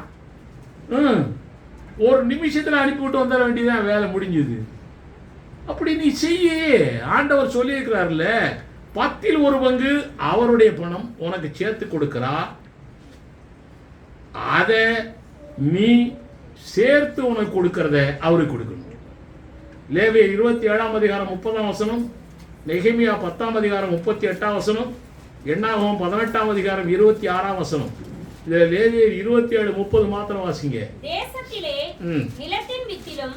அந்த காலத்துல எல்லாம் விவசாயம் பண்ணா, இந்த காலத்துல விவசாயம் பண்ணா ஊர் பயிரும் போக மாட்டேங்கிறான் இல்ல, சகதியில எவையா போய் நிக்கிறது இல்ல. இப்ப எல்லாம் ஒயிட் அண்ட் ஒயிட் போட்டுட்டு வந்தாவா அப்படிப்பட்ட வேலைக்கு போகணும்னு தான் நினைக்கிறான் எல்லாரும். எனக்கெல்லாம் விவசாயத்தின் மேல ரொம்ப சந்தோஷமா இருக்கும். வயசாகி போச்சு, நம்மால செய்ய முடியுது. இப்ப கூட செய்யணும்னு ஆசை எனக்கு, சந்தோஷம். நிலத்தின் வித்திலும் விருட்சங்களின் கனியிலும், விருட்சங்களின் கனியிலும் தசமபாகம் எல்லாம் கர்த்தருக்குரியது. தசமபாகத்தை எல்லாம் கர்த்தருக்குரியது. 10ல் 1 அவருக்கு. வாழைக்காய் வந்துச்சா, உடனே என்ன செய்ய தெரியுமா? எங்க சர்ச்சில், நம்ம சர்ச்சில் முதல் வாழைக்காய், முதல் தார் போடுதா, அதை வெட்டி அப்படியே கொண்டாந்துருவாங்க ஐயா சர்ச்சுக்கு. அதான் என் வசனத்தைப்படி நடக்கிறவங்க. ஆமென். 10ல் 1 கொடுத்தாங்கன்னா அவருடையது அது. ஆமென். அது நிறைய பேருக்கு தெரிய மாட்டேங்குது. வாசிங்க. நிலத்தின் வித்திலும் விருட்சங்களின் கனியிலும் தசமபாகம் எல்லாம் கர்த்தருக்குரியது. தசமபாகம் எல்லாம் கர்த்தருக்குரியது, கர்த்தருக்கு பரிசுத்தமானது. இது பழைய ஏற்பாட்டுல தான் பிரதர், இப்போ இல்லை பிரதர். அப்பவும் அந்த கடவுள் தான், அப்பவும் அந்த வருமானம் தான், இப்போ அதே வருமானம் தான், அதே கடவுள் தான். அப்புறம் இப்போ மாத்திரம் ஏன் இல்லைன்ற? சரி ரைட், அதை பற்றி அப்புறம் பேசுவோம். அவர் நமக்கு சேர்த்து கொடுத்திருக்கிறார் தன்னுடைய பணத்தை. நாம் அதை திருப்பி கொடுக்காமல் அதை வஞ்சித்தால் அதுதான் சாபம். அவருடைய பணத்தை திருப்பி கொடுக்காமல் வஞ்சித்தால், மல்கியா 3ஆம் அதிகாரம் 8-9 வாசியுங்கள். வாசிப்போம். மனுஷன் தேவனை வஞ்சிக்கலாமா? 27:30 முடிச்சிட்டேன். மனுஷன் தேவனை வஞ்சிக்கலாமா? மனுஷன் தேவனை வஞ்சிக்கலாமா? நீங்களோ என்னை வஞ்சிக்கிறீர்கள். எதிரே உம்மை வஞ்சித்தோம் என்கிறீர்கள். கேள்வி கேட்கறதுல கில்லாடியா நம்மாரு. அவர் சொல்றாரு, நீங்க என்னையே வஞ்சிக்கிறீங்கடான்றாரு. எதுலையா வஞ்சிக்கிறோம் நாங்க? பயங்கர கேள்வி கேட்கிறான் இதெல்லாம். அப்புறம் தசமபாகத்திலும் காணிக்கைகளிலும் தானே. தசமபாகத்திலும் காணிக்கை. அப்ப தசமபாகம் வேற, காணிக்கை வேற. தசமபாகத்திலும் காணிக்கையிலும் தானே நீங்கள் சபிக்கப்பட்டவர்கள். போச்சுவோ. அவருக்கு வஞ்சித்தீங்கன்னா நீங்க யாரு? சபிக்கப்பட்டவர்கள். ஜனத்தாராகிய நீங்கள் எல்லாரும் என்னை வஞ்சித்தீர்கள். எல்லாரும் வஞ்சித்தீர்கள். எப்பா எவ்வளவு அர்த்தத்தோட சொல்றாரு பத்தியா? அவருக்கு இல்ல அந்த பணம். அவருடைய ஊழியம் வளர, வாழ, செழிக்க, அவருடைய ஊழியக்காரர்கள் வாழ, வளர, செழிக்க, அதுக்குதான். அவருக்கு இல்ல அது. ஏன்னா அவருடைய ஊழியம் செய்யத்தான் சொல்லிட்டு போனாரு மத்தேயு 28. அதனால இந்த காரியங்கள் எல்லாம் புரியணும். அதனால மனுஷன் தேவனை வஞ்சிக்காமா, நீ என்னை வஞ்சிக்கிறாய். அவர் சொல்றாரு, 10ஆம் வசனம் வாசிங்கன்னா நல்லா இருக்கும். என் ஆலயத்தில் ஆகாரம் ஆகாரம் உண்டாயிருக்கும்படி எங்க கொண்டாந்து கொடுக்கணும்? தசம பாகம் எங்கேயே கொண்டாந்து கொடுக்கணும்? எங்க? சர்ச்சில், சபையில. நம்மால் தசம பாகத்தை பிரிச்சு எடுத்து கோபுரத்துக்கு 5 ரூபா, மணிக்கு 2 ரூபா, அப்புறம் வேற எதுக்கு ஒன்று பிரிச்சு பிரிச்சு கொடுக்குறாங்க. அப்படி இங்க சொல்லல, அப்படி இங்க சொல்லல. நீ எந்த சர்ச்சில் இருக்கிறியோ அந்த சர்ச்சுக்கு தான் கொடுக்கணும். எனக்கு தாய் சபை ஒன்று இருக்குயா, அந்த தாய் சபைக்கு கொடுக்கலாமா, இந்த சபைக்கு கொடுக்கலாமா? பாவி, நீ எந்த சபையில் இருக்கிறியோ அந்த சபைக்கு தான் கொடுக்கணும். தாய் சபை, தந்தை சபை அப்படியெல்லாம் ஒன்றும் கிடையாது. நீ எந்த சபையில் இருக்கிறியோ அந்த சபையில ஊழியம் வளர வேண்டும், அந்த சபைக்கு தான் கொடுக்கணும். நீ நிறைய பேர் என்ன செய்யறது தெரியுமா? வெளிநாட்டில் வாழ்றான், அல்லது பெங்களூர், டெல்லியில இந்த மாதிரி இடங்கள்ல இருக்கிறான். அங்க ஒரு சர்ச்சுக்கு போறான். அங்க இருந்துகிட்டு அவன் மாமன் மச்சான் இங்க வச்சிருப்பார் சர்ச்சு, இதுக்குதான் தசம பாகத்தை அனுப்புவான். அங்க உள்ள சர்ச்சுக்கு கொடுக்க மாட்டான். இது அதிகமாய் செய்கிறது. அதெல்லாம் பிற்பாடு சொல்றேன். சரி, இப்பவே சொன்னா உங்களுக்கு ரொம்ப கஷ்டமாயிருக்கு. சரி, அதனால எங்க ஒன்றாவது போடணுமா? வாசிங்க. என் ஆலயத்தில் ஆகாரம் உண்டாயிருக்கும்படி தசம பாகங்களை எல்லாம் பண்டசாலையிலே கொண்டு வாருங்கள். ஏயா புளூரல்ல சொல்றாரு, பன்மையில. வருமானம் ஒண்ணுதான் நினைக்கிறியா? வருமானம் பலதரப்பட்ட வருமானம். நம்ம சிவசேஷகரை கேட்டு பாருங்க, ஒரு நாளைக்கு 10-15 வருமானம் வருது இல்ல? ஆனா வருமானங்கள் பல உண்டு. நம்ம ஏதோ நினைச்சுக்க ஒரே வருமானம் தான், 1ஆம் தேதி சம்பளம் தான், அப்படி இல்லை. நிறைய வருது வருமானங்கள். தசமபாகங்களை பண்டசாலையிலே கொண்டு வாருங்கள். பண்டகசாலையிலே கொண்டு வாருங்கள்னு சொல்றாரியா, கொடுங்கள்னு சொல்லல. கொடுங்கள்னு சொன்னா ஒன்று இருக்கிறத கொடுறான்னு அர்த்தம். கொண்டு வாருங்கள் சொன்னா என்னுடைய ஐட்டத்தை கொண்டு வாடா. ஏன் ஐட்டம் இருக்குது, நீ ஏன் வச்சுக்கிட்டு இருக்கிற, ஏமாத்திட்டு இருக்கிற, வஞ்சிக்கிற? ஏன் ஐட்டத்தை கொண்டு வா. அப்படிதான் ஆண்டவர் திட்டமும் செடியுமாய் சொல்லி கொண்டிருக்கிறார். இப்படி நம்ம தசமபாகம் கொடுத்தோம்னா நாம் பெற்ற வருமானத்திற்கு பாதுகாப்பு உண்டு. எந்த வருமானத்திலிருந்து தசமபாகம் கொடுக்கிறியோ, நீ தசமபாகம் கொடுத்து விட்டால் அந்த வருமானத்திற்கு பாதுகாப்பு உண்டு, செக்யூரிட்டி உண்டு. என்னையா பாதுகாப்பு? ஒரு திருடன் கொள்ளடிச்சு போக மாட்டான். உன்னோட சம்பளம் பத்திரமா இருக்க வீட்டில். எங்கேயாச்சும் தீ வச்சு போயிடக்கூட போகாது. ஒரு ஜட்ஜி வீட்டில் 1000 கோடி தீ பிடிச்சாம, தெரியுமா அந்த கதையெல்லாம்? தீ பிடிச்செல்லாம் போகாது, என்ன பொழுது நல்லா இருக்கும். அதான் செக்யூரிட்டி. தசமமாக கொடுத்தாச்சான், அது பாதுகாப்பு கிடைக்கும். அது மாத்திரம் இல்லை, டாக்டர் செலவே அந்த மாசம் முழுவதும் வராது. அனுபவப்பட்டவர்கள் யாராச்சும் இருந்தா கைதுக்கு நிறைய பேர் இருக்கிறாங்க. நான் சாட்சியில அதையெல்லாம் கேட்டிருக்கிறேன். டாக்டர் செலவே இருக்காது, ஆடம்பர செலவே இருக்காது, ஆக்சிடென்டே வராது, வீண் செலவுகளே இருக்காது. இந்த அளவுக்கு தேவன் என்னங்க காலியே ஆகாது. அங்க ஒரு அம்மா சொல்றாங்க, அவங்க காணாமூர் கல்யாணத்துல இருந்து சொல்றாங்க போல, காலியே ஆகாது, அள்ள அள்ள குறையும். அதான் அச்சய பாத்திரம். முந்தா நாள் அதானே வச்சிருந்தாங்கல்ல, முந்தா நாள் ஏதோ ஒன்று சொல்லிட்டு இருந்தாங்க. அவங்க எல்லாம் இங்க இருந்து போய் கதையை மாத்தி மாத்தி சொல்றாங்க. அதான் கஷ்டமா இருக்குது. நம்ம ஆண்டவர் எப்பவுமே அள்ள அள்ள குறையாது. ரைட், பரவாயில்ல. ஆக தசமபாகம் கொடுத்து விட்டால் நாம் வாங்குகிற வருமானத்திற்கு பாதுகாப்பு உண்டு. எவ்வளவு ரூபா வந்தாலும் நிறைய பேர் பிச்சைக்காரனாவே இருக்கான், நிறைய பேர் கடன்காரனாவே இருக்கான், நிறைய பேர் வறுமையில இருக்கான், தரித்திரத்தில் இருக்கிறான். ஏன்? அவருக்குரியதை கொடுக்கறது இல்லை. அவர் குருதியை கொடுத்துட்டா உனக்கு செக்யூரிட்டி கிடைச்சிருது. ஆமென். ஆமென். ஆமென். வீண் செலவே வராது. 10% தசமபாகம் கொடுத்த பிற்பாடு கொடுத்துட்டோமா, அதுக்கப்புறம் காணிக்கை எதுக்கே கொடுக்கணும்? நிறைய பேர் கேள்வி என்கிட்டே நிறைய பேர் இந்த சர்ச்சில் கூட கேட்டாங்க. நிறைய பேர் என்ன கேட்டாங்க தெரியுமா? நாங்கள் தான் காணிக்கை கொடுத்துட்றோமேங்க, இது நாங்கள் தான் தசமபாகம் கொடுத்துட்றோமேங்க, அப்புறம் இதுக்கு காணிக்கை தனியாக கேட்குறியே? நீ கொடுக்குற தசமபாகம் உன் பணம் இல்லையே, அவர் பணத்தை கொடுத்துட்ற, அவ்வளவுதான். நீ ஓம் பணத்தை வந்து என்ன கொடுக்குற? மிச்சம் உள்ள 90 ரூபாயிலிருந்து நீ என்ன கொடுக்குற? அதுதான் கேள்வியே. அதுதான் முக்கியம். அது யாரும் நினைக்கிறது இல்லை. மீதமுள்ள 90% நீ உற்சாகமாய் கொடுக்க வேண்டும். அதுதான் காணிக்க. அதில் தான் கொடுக்கறதுல உற்சாகம் இல்லை உனக்கு. உற்சாகமாய் கொடுக்காவிட்டால் தேவன் பிரியமாய் இருக்க மாட்டார். தேவன் பிரியமாய் இல்லாவிட்டால் உனக்கு ஆசீர்வாதம் வராது. இஸ்ரவேலை ஆசீர்வதிப்பதே கர்த்தருக்கு பிரியம். நீ கர்த்தருக்கு பிரியம் இல்லாம இருக்கிற, அப்ப உனக்கு ஆசீர்வாதம் வராது. என்னத்தினால வருது? நான் என்ன பொய் சொல்றேன்னா, திருடுறேன்னா, உபச்சாரம் பண்றேன்னா எனக்கே ஆசீர்வாதம் வர மாட்டேங்குது. இப்படிதான் நினைச்சிட்டு இருக்கிறான் நம்மாள். அல்லப்பா, நீ கர்த்தருக்கு கொடுக்க வேண்டிய காணிக்கையை நீ கொடுத்து விட்டால் போதும். எவ்வளவு கொடுக்கிறாய், எப்படி கொடுக்கிறாய் என்பது முக்கியம் அல்ல. உள்ளத்தின் ஆழத்திலிருந்து உற்சாகமாய் கொடுக்கிறதான் முக்கியம். உற்சாகமாய் கொடுக்கிறதான் முக்கியம். நீ எப்படி கொடுக்கிறாயோ அதற்கேற்ற ஆசீர்வாதம் உனக்கு கிடைக்கும். அதற்கேற்ற ஆசீர்வாதம் உனக்கு கிடைக்கும்.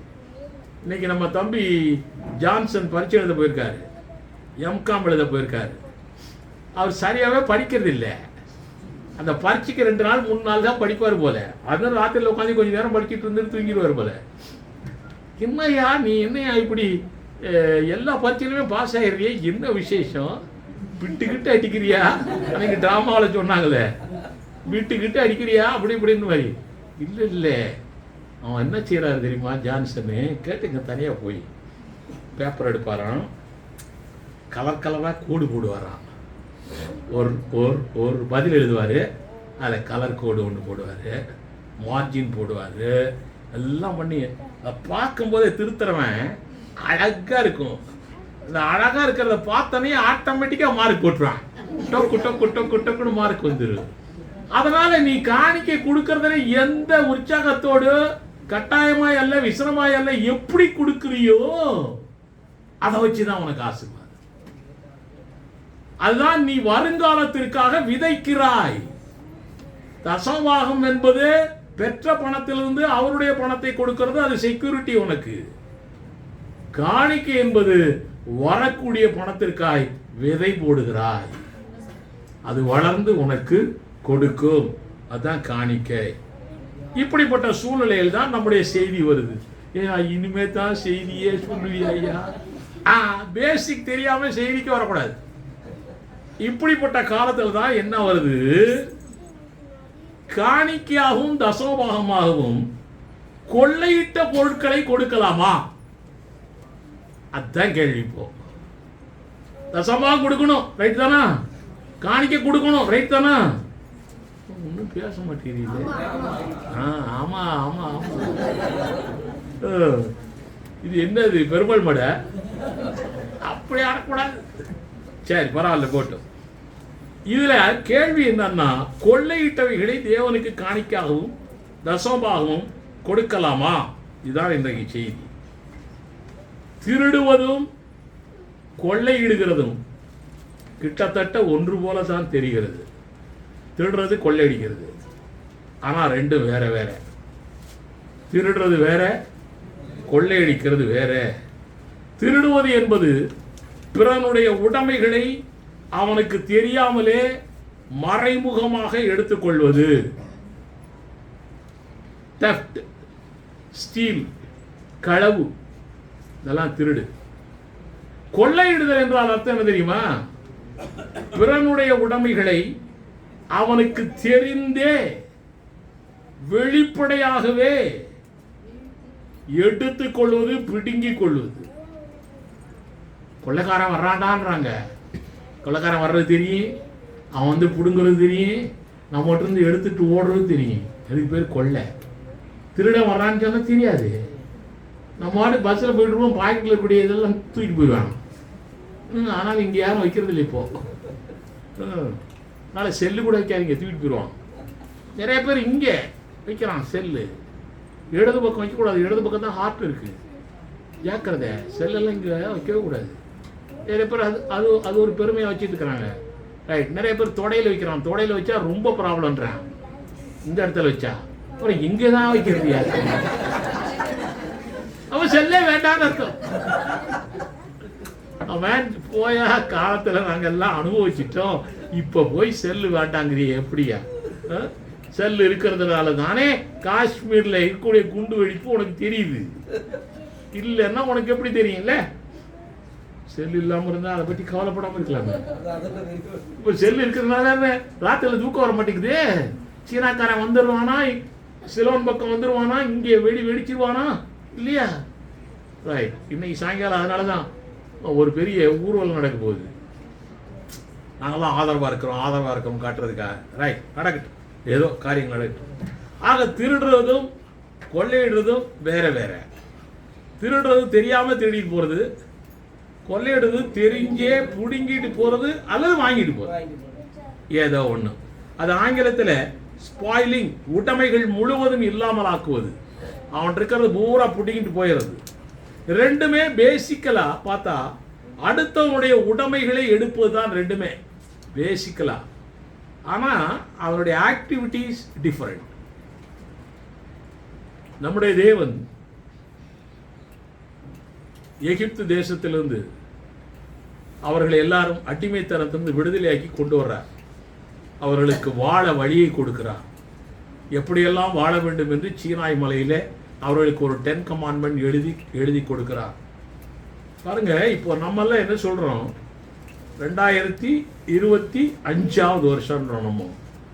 ஆயிட்டானா? 2025 வருஷம் என்ன? கிறிஸ்துவுக்கு பிற்பாடு 2025 வருஷம். அவன் கிறிஸ்துவ நம்ப மாட்டான். யாரு? இஸ்ரவேலன். அவன் என்ன தெரியுமா? 5825 நினைக்கிறேன் இந்த வருஷம். 5825 வருஷம் இதுங்க. எப்படா கணக்குன்னு பார்த்தா எகிப்துல இருந்து விடுதலை வந்தாங்களே, அதுல இருந்து கணக்கு வச்சிருக்காங்க. அப்போ அவன் விடுதலைக்கு இம்பார்ட்டன்ஸ் கொடுக்கறாயா, ரட்சிப்புக்கு முக்கியத்துவம் கொடுக்கறாயா. அதுல இருந்து தான் யூத சாம்ராஜ்யம் வளர்கிறது என்று அவன் நினைக்கிறான். ஒரு சிலர் சொல்றாங்க யாக்கோபு காலத்திலிருந்தே அந்த அந்த கணக்கு வருதுன்றாங்க. அது ஒவ்வொரு சரித்திர கணக்குப்படி அது வருது. ஆனால் நாம தான் கிறிஸ்துவுக்கு பிற்பாடுன்னு வச்சுட்டு இருக்கிறோம் நம்ம. ரைட், பரவாயில்ல. ஆக தேவன் சீனாய் மலையில் எழுதி கொடுத்த 10 கற்பனையிலே திருடாதிருப்பாயாக, களவு செய்யாதிருப்பாயாக அப்படின்னு தான் கற்பனை இருக்கிறதே ஒழிய கொள்ளையிடாதிருப்பாயாக இல்லை. யாத்திராங்கள் 20:15 வாசிங்க. ஒரு சில காரியங்கள் அவர் சொல்லாம இருக்காருன்னா அதுல ஒரு பேசிக் தாட் இருக்குதுங்க. ஒரு சில காரியங்கள் ஆண்டவர் சொல்லலைன்னா அது ஒரு பேசிக் தாட் இருக்குதுன்னு அர்த்தம். அவ்வளவுதான், ஒரே வரி. கொள்ளையிடாதிருப்பாயாக எல்லாம் கிடையாது. அப்படியானால் இந்த வேதத்தில் ஏகப்பட்ட கொள்ளைகளை பற்றி சொல்லப்பட்டிருக்கிறது. நிறைய கொள்ளைகளை பற்றி இந்த வேதத்தில் எழுதப்பட்டிருக்கிறது. கொள்ளையின் மூலமாய் பொருட்கள் பிடுங்கப்பட்டிருக்கிறது, எடுக்கப்பட்டிருக்கிறது, தெரிந்தே எடுக்கப்பட்டிருக்கிறது, தெரிந்தே பிடுங்கப்பட்டிருக்கிறது, தெரிந்தே வாங்கப்பட்டிருக்கிறது.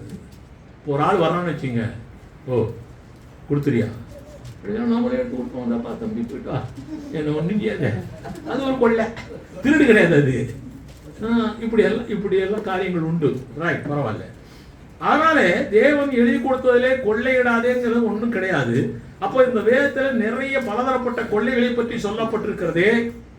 அப்படி கொள்ளையாடிய அந்த பொருட்கள் எல்லாம் தேவனுக்கு படைக்கலாமா? கேள்விதான். யாத்திராகமம் 3ஆம் அதிகாரம் 22ஆம் வசனம், யாத்திராகமம் 12ஆம் அதிகாரம் 36ஆம் வசனம். இதுல யாத்திராகமம் 3:22 வாசிங்க. எல்லாம் லேடி தான் முக்கியம். இந்த பொருள் சேர்க்கறது, சொத்து சேர்க்கறது, இந்த விஷயத்துல எல்லாம் லேடி தான் ரொம்ப முக்கியம். ஒவ்வொரு ஸ்திரியும் தன் தன் அயலகத்தாளிடத்திலும் எங்க எகிப்தை விட்டு வர்றாங்க பாரு, வெளியே வரும்போது ஆண்டவர் ஐடியா சொல்றாரு, ஆண்டவர் ஐடியா கொடுக்கிறாரு. நீ வெளியே வரும்போது ஒவ்வொரு ஸ்திரியும் பக்கத்து வீட்டுக்காரனால அவன்கிட்டையும் அப்ப இவர் வீட்டுல வாடகைக்கெல்லாம் வச்சிருக்காங்க போல தெரியுதாங்க. எகிப்துல வீடு கட்டி வாடகைக்கெல்லாம் வச்சிருக்காங்க போல இல்ல. தன் வீட்டிலே தங்குகிறவனிடத்திலும் வெள்ளி உடைமைகளையும் வஸ்திரங்களையும் கேட்டு வாங்குவாள். அவைகளை உங்கள் குமாரனுக்கும் உங்கள் குமாரத்திகளுக்கும் தரிப்பித்து அதை கொண்டு வந்து நம்ம பிள்ளைகளுக்கு போட்டு விடணும். பிசாசு பிசாசு இல்ல இல்ல போட்டு விடணும். அப்புறம் எகிப்தை கொள்ளையிடுவீர்கள் என்றார். இதுக்கு பேர் தான் கொள்ளை. எகிப்தியரை கொள்ளையிடுவீர்கள். திருடிட்டான். இதை செய்யினே சொல்றாரு ஆண்டவர். பக்கத்து வீட்டில் வாங்கிட்டு வா, உன் வீட்டில் இருக்கிறவன்டா கேட்டு வாங்கு. இது கொள்ளைன்றாரு. ஆமாம். இப்ப கொள்ளைன்னு சொன்னா அர்த்தங்கள் நிறைய உண்டுங்க. இதை நீங்கள் கொள்ளையிடுவீர்கள் என்ன போட்டிருக்கு? எகிப்தியரை நீங்கள் கொள்ளையிடுவீர்கள் என்றார். இது தேவனால் ஏவப்பட்ட, தேவனால் ஏற்றுக்கொள்ளப்பட்ட ஒரு கொள்ளை. சரிதானா? இப்போ கொள்ளையை கூட ஆண்டவர் ஏற்றுக்கொள்றாரு இல்ல. அப்ப கொள்ளையிலையும் குவாலிட்டிஸ் இருக்குது, கொள்ளையிலையும் குவாலிட்டிஸ் இருக்கு. இந்த காரியம்லாம் தெரியும். இதெல்லாம் படிச்சோம்னா பைபிள்ல நிறைய படிச்சு இப்படி ஆயிடக்கூடாது. அப்படி ஒருத்தருக்கு ஆகாது ஆவியானவர் நம்மோடு இருந்தால். ஆமென். அதனால நிறைய படிக்கணும். ரைட். இது தேவன் ஏற்றுக்கொள்ளப்பட்ட கொள்ளை. இதிலே எகிப்தியர்களின் உடைமைகளை பிடுங்கிக் கொண்டு ஓடுங்கள்னு சொல்லல, கேட்டு வாங்குன்றாரு. ஆமென். அப்படி கேட்டு வாங்கின அந்த பொருட்களை தான் நம்ம ஏற்கனவே யாத்திராகமத்தில் படிச்சோமே 35ஆம் அதிகாரத்தில் அந்த ஆசரிப்பு கூட கட்டுறது கொடுத்தானே, இந்த பொருட்கள் தான். அப்ப கொள்ளை பொருள் தேவனுடைய கட்டுமான பணிகளுக்கு கொடுக்கப்பட்டிருக்கிறது. சரிதானா? கொள்ளை பொருள் தேவனுடைய கட்டுமான பணிக்கு கொடுக்கப்பட்டிருக்கிறது. அப்ஜெக்ஷன் இருந்தால் நீங்கள் கேள்வியில கேளுங்க. அடுத்த காரியம், இஸ்ரவேலர்கள் மீதியானியரிடம் போய் யுத்தம் செய்கிறார்கள். இவங்க எத்தனையோ பேரோட யுத்தம் பண்ணாங்க. ஆனால் மீதியானியர் மேலதான் ரொம்ப அவருக்கு கோபம். அவங்கள தான் ஒண்ணுமில்லாம ஆக்கணும்னு விரும்புவார் ஆண்டவர். சரி, இந்த மீதியானியரிடத்துல அவர்கள் யுத்தம் செய்து கொள்ளையிட்டார்கள் என்று எழுதப்பட்டிருக்கிறது. எண்ணாகும் 31:9 வாசிங்கள். எண்ணாகும் 31:9 வாசிக்கிறேன். அன்றையும் இஸ்ரவேல் புத்திரர் மீதியானியரின் ஸ்திரீகளையும் குழந்தைகளையும் சிறைப்பிடித்து அவர்களுடைய மிருக ஜீவன்களாகிய ஆடு மாடுகள் யாவையும் மற்ற ஆஸ்திகள் யாவையும் கொள்ளையிட்டு புடுங்கிட்டு வந்திருப்பாங்க. ரைட்டு தானா? அங்க வாங்கிட்டு வந்தாங்க. எங்க எகிப்துல இருந்து இங்க புடிங்கிட்டு வர்றது தானே கொள்ளையடிக்கிறது. இந்த இடத்துல போருக்கு போறவன் புடிங்கிட்டு வந்திருக்கான். ரைட்டா? ஐயா பேச மாட்டேங்கிறீங்க. இப்படி கொள்ளையிட்டு பிடுங்கிட்டு வந்திருக்கானே, அடுத்தவன் இருந்து இஷ்டப்பட்டா கொடுத்தான், இஷ்டப்பட்டா அடுத்தவன் கொடுத்தான் இல்ல, அவன் இருந்து புடிங்கிட்டு விட்டார் இவரு. இப்படி புடிங்கிட்டு வந்த கொள்ளையிடப்பட்டதை என்ன செய்யணுமா வேதம் சொல்லுகிறது. வாசிக்க வேண்டாம். என்னாகும் 31ஆம் அதிகாரம் 25 முதல் 31 வசனங்களிலே சொல்லப்பட்டிருக்கிறது. அப்படி கொள்ளையிடப்பட்டு கொண்டு வந்த பொருட்களை முதல்ல பிரிக்கணுமா, பிரிச்சு யுத்தத்துக்கு போனவர்களுக்கு கொஞ்சம் கொடுக்கணுமா.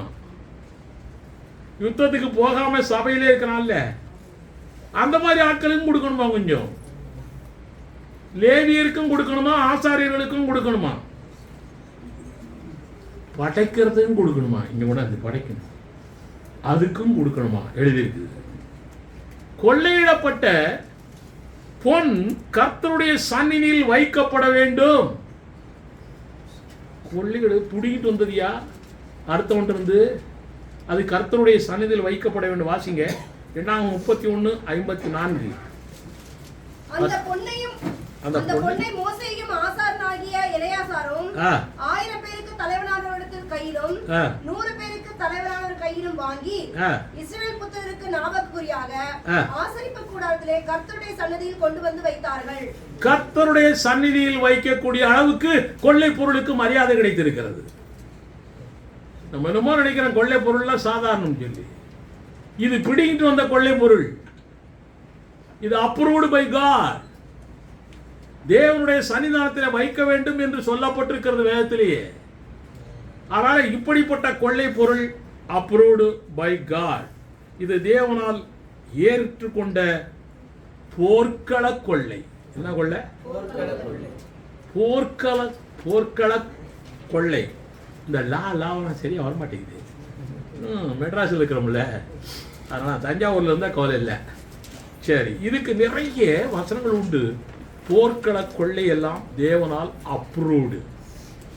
உபாகம் 2ஆம் அதிகாரம் 35, 3ஆம் அதிகாரம் 7, 20ஆம் அதிகாரம் 14, யோசுவா 8ஆம் அதிகாரம் 2, யோசுவா 22ஆம் அதிகாரம் 8ஆம் வசனம், 1 சாமுவேல் 30:24, 2 சாமுவேல் 8:12, 2 நாளாகவும் 15:11, இப்படி பல வசனங்களை சொல்லிக்கொண்டே போகலாம்.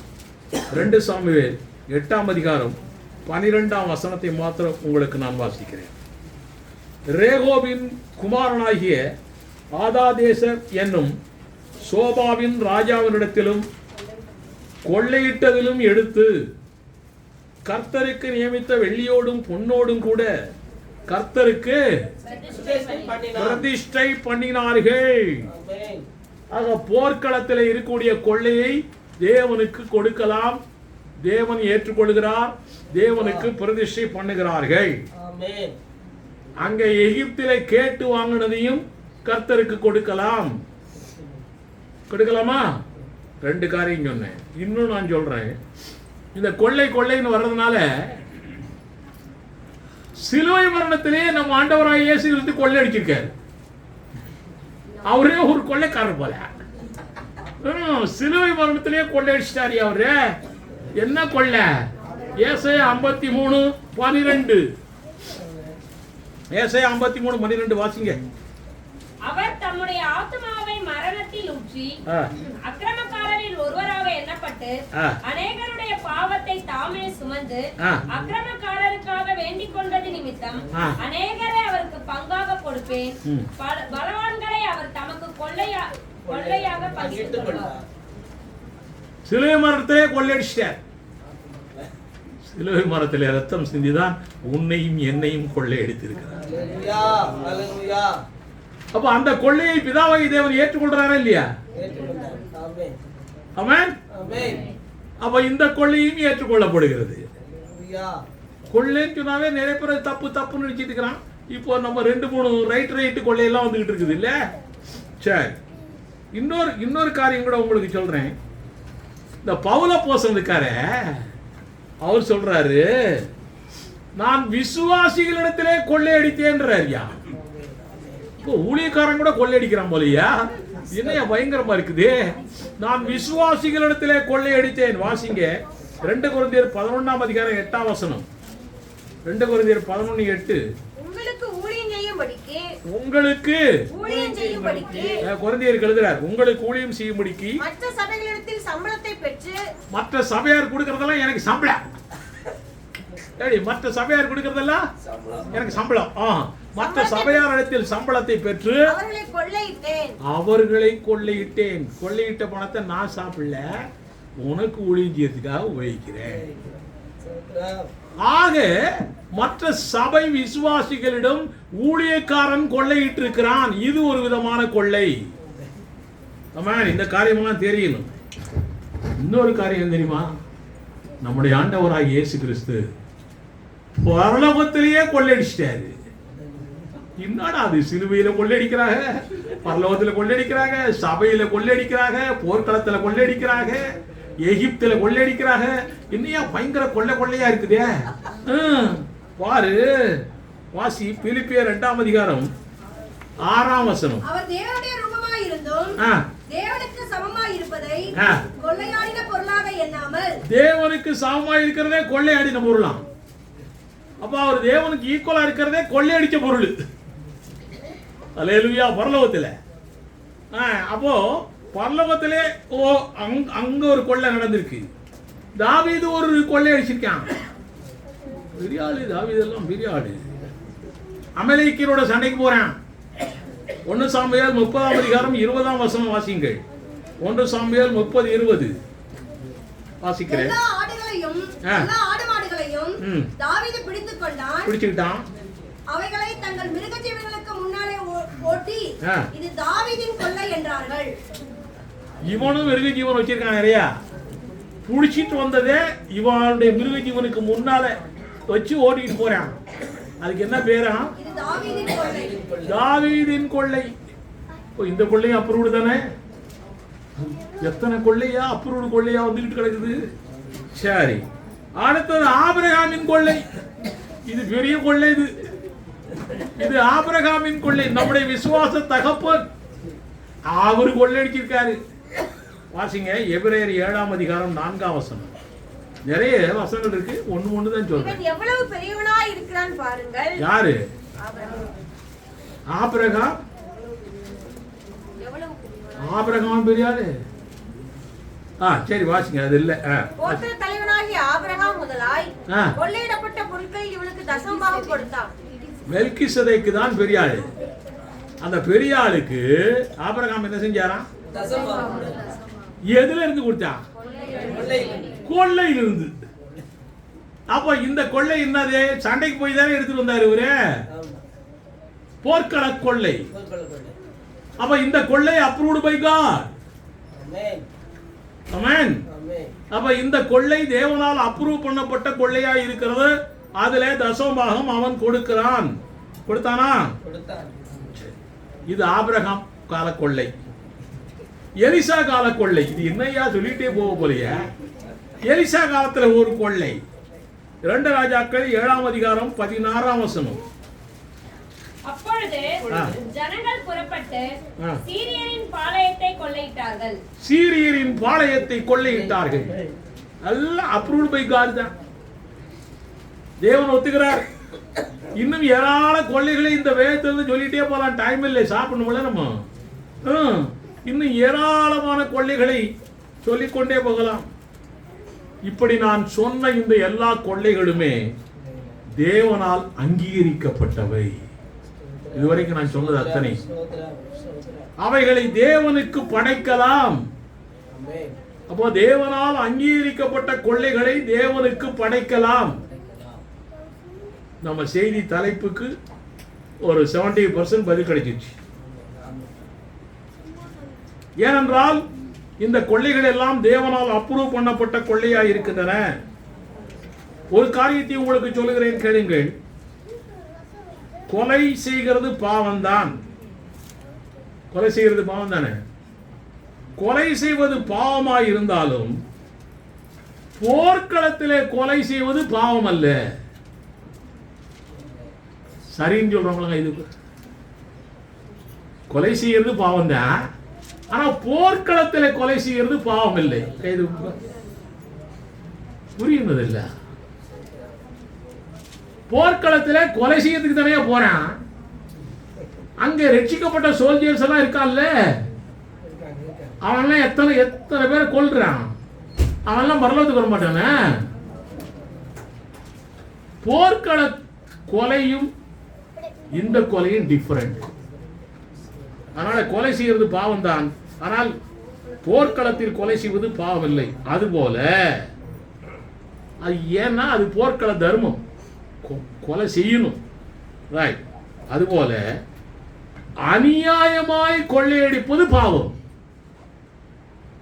அநியாயமாய் கொள்ளையடிப்பது பாவம். ஆனால் தேவனால் அங்கீகரிக்கப்படுகிற கொள்ளைகள் பாவம் இல்லை. தேவனால் அங்கீகரிக்கப்படுகிற கொள்ளைகள் பாவம் அல்ல. இந்த உண்மை இந்த காலத்து கிறிஸ்தவர்களுக்கு சரியாய் புரியவில்லை. இந்த காலத்து கிறிஸ்தவர்களும் அதை புரிந்தும் ஏற்றுக்கொள்வது இல்லை.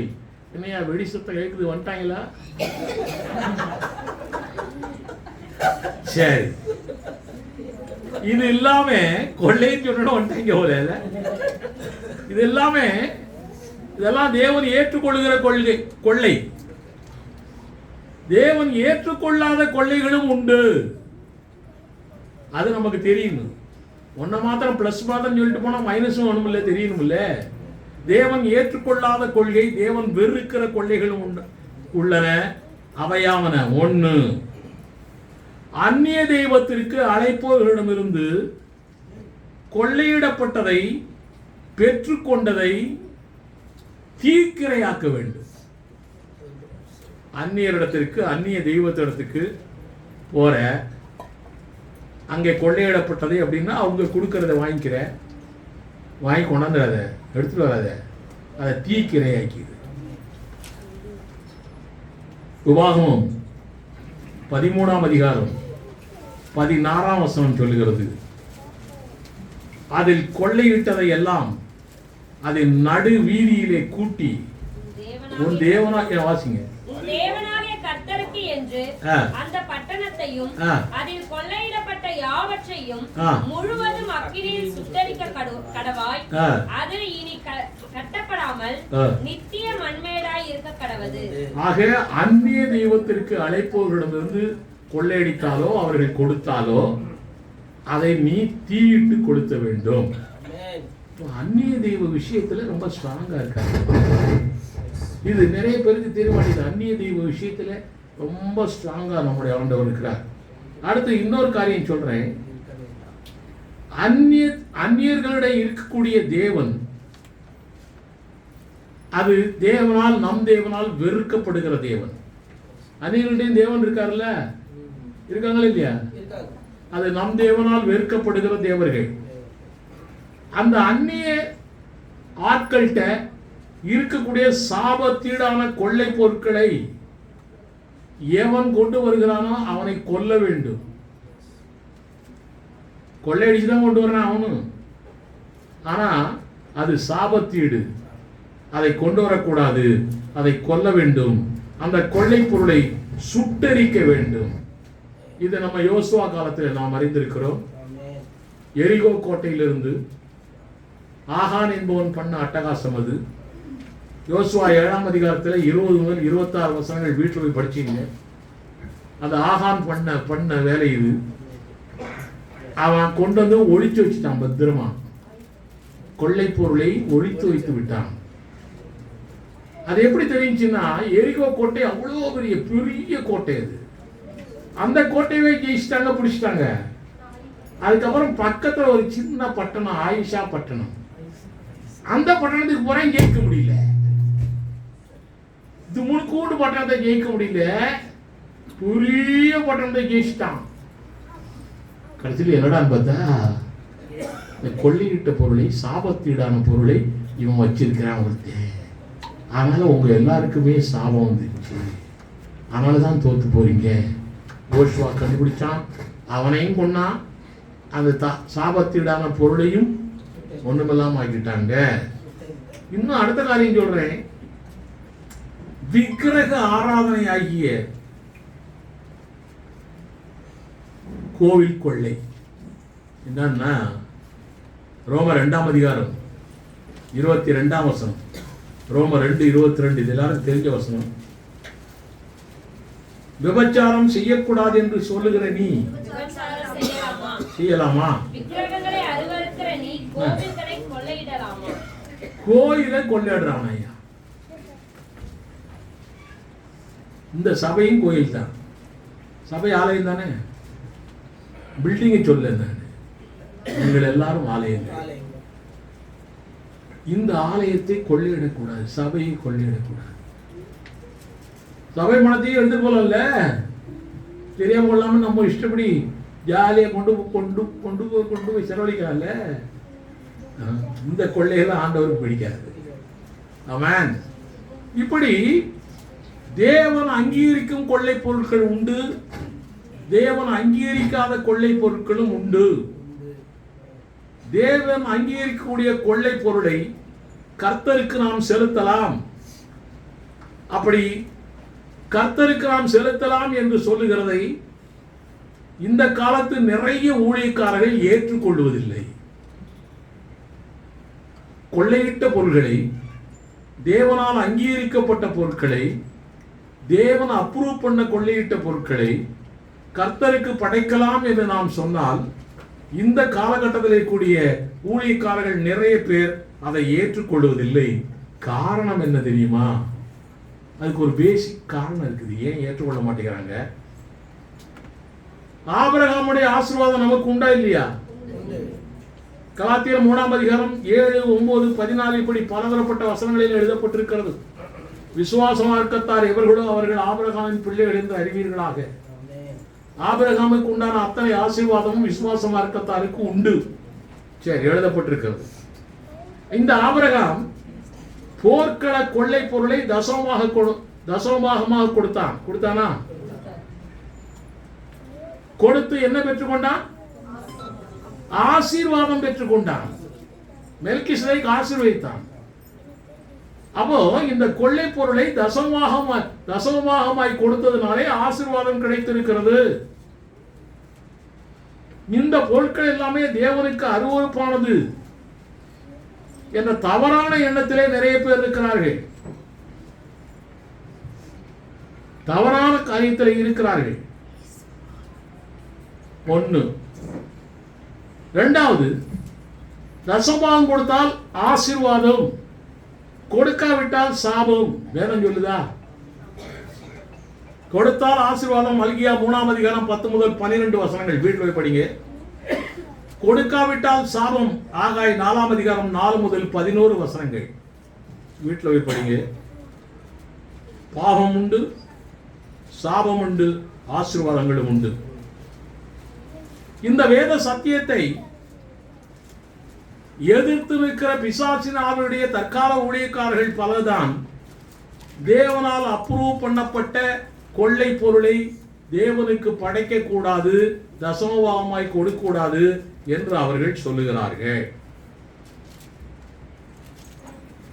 விசுவாசிகளுக்கு கிடைக்கும் ஆசீர்வாதம், சாபம் எல்லாமே நம்ம எல்லாருக்கும் தெரியும், நிபந்தனைக்கு உட்பட்டது. தானாய் வானத்திலிருந்து அவர் கொடுக்கறது இல்லை.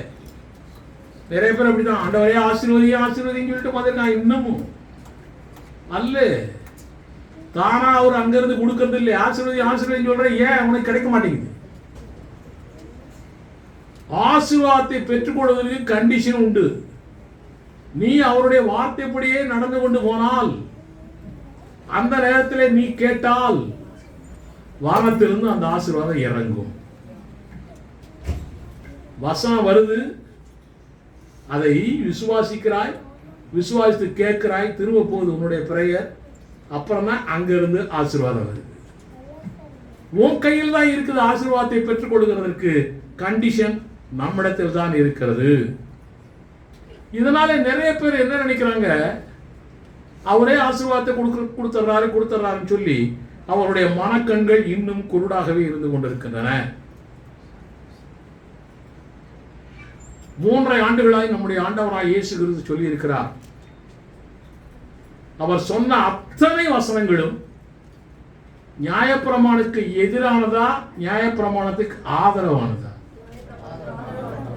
எதிரானதுன்னு சொல்றாரு கை தூக்கு. நியாயப்பிரமாணத்துக்கு எதிராக தான் அவர் பேசினாரு. நியாயப்பிரமாணத்துக்கு ஆதரவாத்தான் பேசினாரு. நியாயப்பிரமாணத்துக்கு எதிராக நம்ம ஆண்டவர் பேசியிருந்தால் இவரை சிலுவையில் அறைந்து கொல்வது சரி. அவரே கொடுத்த நியாயப்பிரமாணத்துக்கு எதிராக பேசினார். தப்பு தானே அது? அப்போ மோசைக்கு விரோதமாய் போறாருன்னு தான் அர்த்தமாகுது. இப்போ தேவனுக்கு விரோதமாய் போறாருன்னு தான் அர்த்தமாகுது.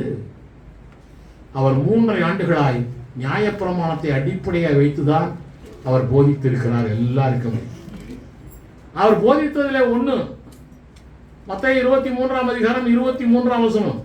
எல்லாருக்கும் தெரிஞ்ச வசனம் இது. மத்தேயு 23:23. மாயக்காரராகிய வேதபாரகரே, பரிசேயரே, உங்களுக்கு ஐயோ. இது என்னன்னா, நிறைய பேர் இது வேத பாரகருக்கு மாயக்காரன்னு சொல்லியிருக்குப்பா, நமக்கு இல்லப்பா இப்படி சொல். ஏன்னா அதுல தசமபாகம் வருது, அதனால தசமபாகனாவே உனக்கு ஒத்துக்காது இல்ல, அதனால இது மாயக்காரருக்கு வேத பாரகருக்கு. அப்படியாப்பா? ஒருவன் ஜலத்தினாலும் ஆவியினாலும் புறவாயிட்டால் பரவராஜ்யத்தில் பிரவேசிக்க மாட்டான், அது நிக்கோதேமுக்கு சொன்னதுப்பா, எனக்கு இல்லப்பா. சொல்லு, அதை மாத்திரம் உனக்கு நீ ஏன் எடுத்துக்கிற? அது நிக்கோதேமுக்கு சொன்னதுன்னு ஒத்துக்க வேண்டியதானே இல்லையா? கொரிந்து பட்டணத்துக்கு எழுதுனது பூரா கொரிந்து பட்டணத்துக்கு, நமக்கு இல்ல. கலாத்தியருக்கு எழுதுனது பூரா கலாத்தியருக்கு, நமக்கு இல்லை. தமிழ்நாட்டுக்குன்னு ஒரு நிருபம் கூட இல்லை, அதனால நம்ம இந்த புக்கையே படிக்க கூடாது. சொல்லு, ஏன் நீ சொல்ல மாட்டேங்கிற? ஓ, யாருக்கு எழுதினாலும் சரி உனக்கு தான், அது யாரிடத்துல சொன்னாலும் உனக்கு தான்யா. அதனாலதான் அவர் போகும்போது சொல்லிட்டு போனாரு, நான் உங்களுக்கு உபதேசித்தவைகளை அந்த புறஜாதிக்காரர்களும் கை கொள்ளும்படி அவர்களுக்கு உபதேசம் பண்ணுங்கள். புறஜாதி மக்களுக்கும் இவர் 3 ஆண்டுகள் என்ன போதித்தாரோ அதைத்தான் சொல்ல வேண்டும். வாசிங்க 23 மத்தேயு. ஐயோ ஐயோன்னு சொன்னோட யமனை கூப்பிடுற மாதிரி அர்த்தம். யமனுடைய பேர் ஐயோன்றான் ஒருத்தன், யமனுடைய அப்பா பேர் ஐயோன்றான் ஒருத்தன், எப்படியோ சொல்லிட்டு இருக்கிறான். ரைட், எப்படியோ ஐயோ. ஒருத்தலாமன்னு என்னன்னு நமக்கே தெரியாது, அந்த ஊர்ல விளையுது. ஒருத்தலாமிலும் வெந்தயம் தெரியும் நமக்கு, சீரகம் பத்தியா எல்லாத்துலயும் தசமபாகம் கொடுக்கணும். ஐயா, நம்ம ஆளு முருங்கைக்கீரையில கூட தசமபாகம் கொடுக்கணும். ஒரு சர்ச்சையில கொடுக்குறாங்க, நம்ம சர்ச்சையிலேயே எல்லாத்திலையும் கொடுக்கணும் தசமபாகம். ஒருத்தலாமிலும் தசமபாகம் செலுத்தி நியாயப்பிரமாணத்தில் கற்பித்திருக்கிற விசேஷித்தவைகளாகிய நீதியையும் இரக்கத்தையும் விசுவாசத்தையும் விட்டுவிட்டீர்கள். நியாயப்பிரமாணத்திலே நீதி இருக்கிறது, இரக்கம் இருக்கிறது, இன்னொன்னு என்ன? விசுவாசம் இருக்கு. நிறைய பேர் என்ன நினைக்கிறாங்க, நியாயப்பிரமாணம்னா அதுல இரக்கமே இல்லை, விசுவாசமே இல்லை. இப்படிதான் நிறைய பேர் பிரசங்கம். நியாயப்பிரமாணத்தில் எழுதப்பட்டிருக்கிறது 3 காரியங்கள் சொல்றாரு ஆண்டவர். என்னென்ன? நியாயப்பிரமாணத்தில் கற்பித்திருக்கிற விசேஷித்தவைகளாகிய நீதியையும் இரக்கத்தையும் விசுவாசத்தையும் விட்டு விட்டீர்கள். தசமபாகம் மாத்திரம் கொடுத்துட்டு இருக்கிற, இத விட்டுற. அப்புறம் இவைகளையும் செய்ய வேண்டும், ரெண்டும் தேவை.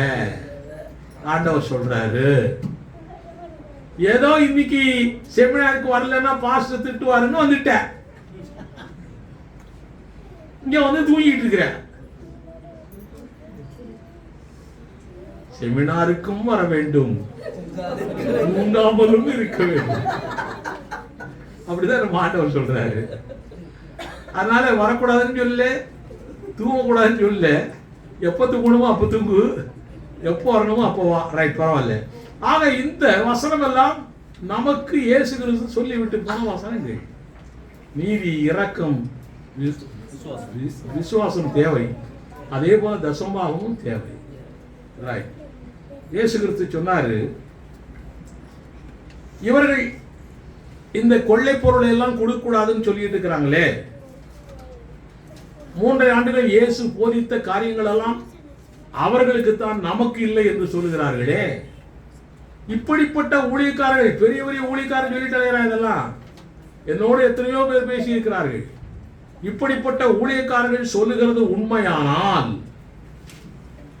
கொள்ளையடிக்கப்பட்ட பொருளை கொடுக்க கூடாது.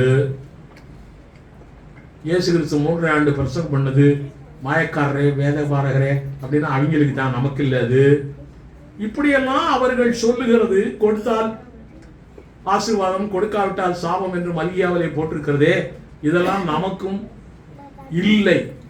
அதெல்லாம் பழைய ஏற்பாட்டு மக்களுக்கு தான், நமக்கு இல்லை. ஆனால் ஆசீர்வாதம் மாத்திரம் வேணும். ஆபிரகாமின் ஆசீர்வாதம், சாபம் மாத்திரம் வேண்டாம? ஆசீர்வாதம் கிடைக்கலன்னா சாபம் தானே வரப்போகுது. ஆபிரகாமின் ஆசீர்வாதம் புதிய ஏற்பாட்டு ஆட்களுக்கு உண்டா இல்லையா? அப்ப ஆபிரகாமுடைய சாபமும் உண்டு இல்ல? சரி, இதை பத்தி எல்லாம் யோசிக்கிறது யார்? அப்படி அவர்கள் சொல்லுகிறது உண்மையானால் அவர்களை பார்த்து கேட்கிற கேள்வி, ஆபிரகாம் போர்க்கள கொள்ளை செய்து பொருட்களை கொண்டு வந்திருக்கிறான். ஆபிரகாம். போர்க்கள கொள்ளையடித்தது பாவம் என்றால் அதை மெல்கிசேதேக்கு கொடுத்திருக்க மாட்டான். மெல்கிசேதேக் ஊழியக்காரன், பாவம் சொன்னா கொடுத்துருப்பாங்க. நானே திருடிட்டு வந்துட்டு கொண்டாந்து பாஸ்டர் கொடுப்பேன். ஏன் கொடுத்தான்? அப்போ அவனுடைய பார்வைக்கே தெரியுது இது பாவம் இல்லை, தேவன் அப்ரூவ் பண்ணியிருக்காரு. ரெண்டாவது காரியம், அப்படியே அவனுக்கு தெரியல இது பாவமா நல்லதா கெட்டதான்னு தெரியாமையே கொடுத்துட்டான்னு வச்சுங்க. இந்த மெல்கிசேதேக் என்பவன் தேவனுடைய குமாரனுக்கு ஒப்பானவன். அவ்வளவு பெரிய ஆளவர். அந்த மெல்கிசேதேக்கு அந்த கொள்ளை பொருளை ஏற்றிருப்பானா? கொள்ளை பொருள் பாவம் என்றால் ஏற்றிருக்கவே மாட்டான். ஏற்றுக்கிட்டான்ல, அப்ப அந்த கொள்ளை பொருள் பாவம் இல்லை. இன்னொரு காரியம் சொல்றேன், கொள்ளை பொருளை எவன் கொடுத்தானோ அவனுக்கு அப்பமும் ரசமும் அந்த மெல்கிசேதேக் கொடுத்திருப்பானே. ஏன் கொடுத்தான்? கொள்ளை பொருளை கொள்ளடிக்கிற பொருளுக்கு அப்பமும் ரசமும் கொடுப்போமா? பாத்திரம் உள்ளவர்களாய் பங்கு பெறுங்கள் சொல்லிட்டு இருக்க வேண்டாமோ? இப்போ இவன் அபாத்திரமால வந்திருக்கிறான். அப்போ மெல்கிசேதேக் எப்படி அப்பமும் ரசமும் கொடுத்திருப்பான்? யோசிக்கிறது இல்லை. அது மாத்திரம் இல்லை, கொள்ளை பொருளை கொடுத்தவனை அந்த மெல்கிசேதேக் ஆசீர்வதித்திருக்கிறான். எப்படி கொள்ளை பொருளை கொடுத்தவனை ஆசீர்வதிக்க முடியும்? இப்படியெல்லாம் சிந்திக்க மாட்டாங்க நிறைய பேர். தாங்கள் சொல்வதும் செய்வதுதான் சரி என்று நினைத்துக் கொண்டிருக்கிறார்கள். ஆபிரகாம், மெல்கிசேதேக் இப்படிப்பட்டவர்கள் எல்லாம் முட்டாள்கள் என்று நினைத்துக் கொண்டிருக்கிறார்கள். இயேசு சொன்னார், யோவான் 8ஆம் அதிகாரம், முக்கியமான வசனம், யோவான் 8ஆம் அதிகாரம் 39ஆம் வசனம். சீக்கிரம். அதற்கு அவர்கள், ஆபிரகாமே எங்கள் பிதா என்றார்கள். எங்களுக்கு யாரு பிதா தெரியுமா? ஆபிரகாம் தான் எங்களுக்கு பிதா. நீ யாரியா? அப்புறம் இயேசு அவர்களை நோக்கி, அவர்தான், அதுதான் பாயிண்ட். அவர் அடிச்சாருன்னா பட்டா கத்திதான். இயேசு அவர்களை நோக்கி, நீங்கள் ஆபிரகாமின் பிள்ளைகளாய் இருந்தால், நீங்கள் ஆபிரகாமின் பிள்ளைகளாய் இருந்தால் ஆபிரகாமின் கிரியைகளை செய்வீர்களே. ஆபிரகாமின் கிரியைகளை செய்வீர்களே. நீங்கள் ஆபிரகாமின் விசுவாசம் மார்க்கத்தாராய் இருந்தால் ஆபிரகாம் செய்த கிரியைப்படி தசமபாகம் கொடுப்பீர்களே. நிறைய கிரியை இருக்கு ஆபிரகாமுடைய கிரியை. 3 ஆண்டுகள்ல இயேசு என்ன போயிட்டாரோ அதுதானே கை கொள்ளணும். நம்ம அதானே சொல்லியிருக்காரு அவர். இப்போ ஆபிரகாமின் கிரியைகளை செய்ய வேண்டும் என்று தானே சொல்லி இருக்கிறார். தேவனால் அப்ரூவ் பண்ணப்பட்ட கிரியைகளை நாம் செய்தே ஆக வேண்டும். ஆபிரகாமுடைய விஷயத்தில் ஆபிரகாமின் கிரியைகளை அவர்தான் செய்ய சொல்லி இருக்கிறார். அப்படியானால் அப்படி சொன்னார்னா இந்த ஆபிரகாம் கொள்ளைக்காரன் வச்சுக்கோ. இந்த கொள்ளைக்காரனை புகழ்ந்து பேசுவார் நம்ம ஆண்டவர். ஆபிரகாமுடைய கிரியை இப்படி செய்தான்னு இல்லையே, கொள்ளைக்காரனை புகழ்வார. விசுவாச மார்க்கத்தாராகிய நாம் தீய வழியாய் கொள்ளையன் ஆபிரகாம் தீய வழியாய் கொள்ளையடித்து விட்டான் அப்படின்னு வச்சுங்க. அப்படின்னா அவன் மார்க்கத்தில் அவன் பின்னால வந்த நம்ம எல்லாரும் கெட்டவர்களோட, இப்போ நம்ம எல்லாருமே அவன் மார்க்கம்னு சொல்லக்கூடாது இல்லை. நம்ம எல்லாரும் அவனை விட வேற ஆளுன்னு சொல்லணும். அவன் திருட்டு பையன், கொள்ளைக்காரன், அவன் பிள்ளைகள் நம்ம இல்லை, அவன் நமக்கு அப்பா இல்லை, விசுவாச மார்க்க தகப்பன் அவன் இல்லை சொல்லணும். சொல்ல மாட்டேங்கிறமே. ஆபிரகாம் செய்த விசுவாச கிரியைகளை விசுவாச மார்க்கத்தாராய் வாழ்கிற நாம் எல்லாரும் செய்ய வேண்டும். தசமபாகம் காணிக்கை எல்லாமே என்றைக்குமே தேவனை மகிமைப்படுத்துகிற ஒன்று. அது என்றைக்குமே தேவனை மகிமைப்படுத்துகிற ஒன்று. அவைகளை நாம் தொடர்ந்து செய்ய வேண்டும். தேவனால் அப்ரூவ் பண்ணப்பட்ட கொள்ளை பொருட்கள் அத்தனையும் தேவனுக்குரியது. அப்படி நாம் தொடர்ந்து தசமபாக காணிக்கை கொடுத்து கொண்டே இருந்தால் மகிமையின் மேல் மகிமை அடைவோம். மகிமையின் மேல் மகிமை அடைவோம். பிலிப்பியர் 4ஆம் அதிகாரம் 17 முதல் 19 வசனங்கள். அது ரொம்ப அழகான வசனம். ஆணித்தரமான வசனம், நீங்கள் எல்லாரும் புரிந்து கொள்ள வேண்டிய வசனம். உபகாரத்தை நான் நாடாமல், நீ கொடுப்ப நினைச்சுக்கிட்டு நாங்க ஒண்ணும் இல்லையா, ஊழியம் இல்லையா? உபகாரத்தை நான் நாடாமல் உங்கள் கணக்குக்கு பலன் பெருகும்படியே நாடுகிறேன். நீ கொடுக்கிற வரை இதுக்கு பலன் உனக்கு பெறணும், அதுக்காகத்தான் நாடிக்கிட்டு இருக்கிறேன் நான். ஓ, இன்னைக்கு இவரு 100 ரூபா கொடுத்திருக்காரு, இப்போ இவருக்கு 500 ரூபா கிடைக்கணும் ஆண்டவரே, அந்த விருப்பம் தான் எனக்கு இருக்க ஒழிய, நீ கொடுக்காம இருந்தீங்கன்னா சைபரா இருந்தீங்கன்னா இன்னொரு சைபர் வரும் பக்கத்துல, பிரயோஜனம் இல்லை. எல்லாம் எனக்கு கிடைத்தது, எல்லாம் எனக்கு கிடைத்தது. பாத்தியா, பவுலுக்கு நிறைய காணிக்கை கிடைச்சிருக்கியா, அவன் தான் என் ஊழியக்காரன். எல்லாம் எனக்கு, எந்த ஊழியக்காரனாலும் இந்த இந்த இந்த காலத்துல எனக்கு எல்லாம் கிடைச்சது, எனக்கு எல்லாம் கிடைச்சது, நான் நல்லா இருக்கிறேன், இவனா சொல்றான்னு நினைக்கிறேன். ஒரு வயசு சொல்ல மாட்டேங்கிறாங்க, என்னன்னு தெரியல. எனக்கு எல்லாம் கிடைத்தது, பரிபூரணமும் உண்டாயிருக்கிறது. பரிபூரணம், அப்பா, ஃபுல்னஸ் உண்டாயிருக்கிறது.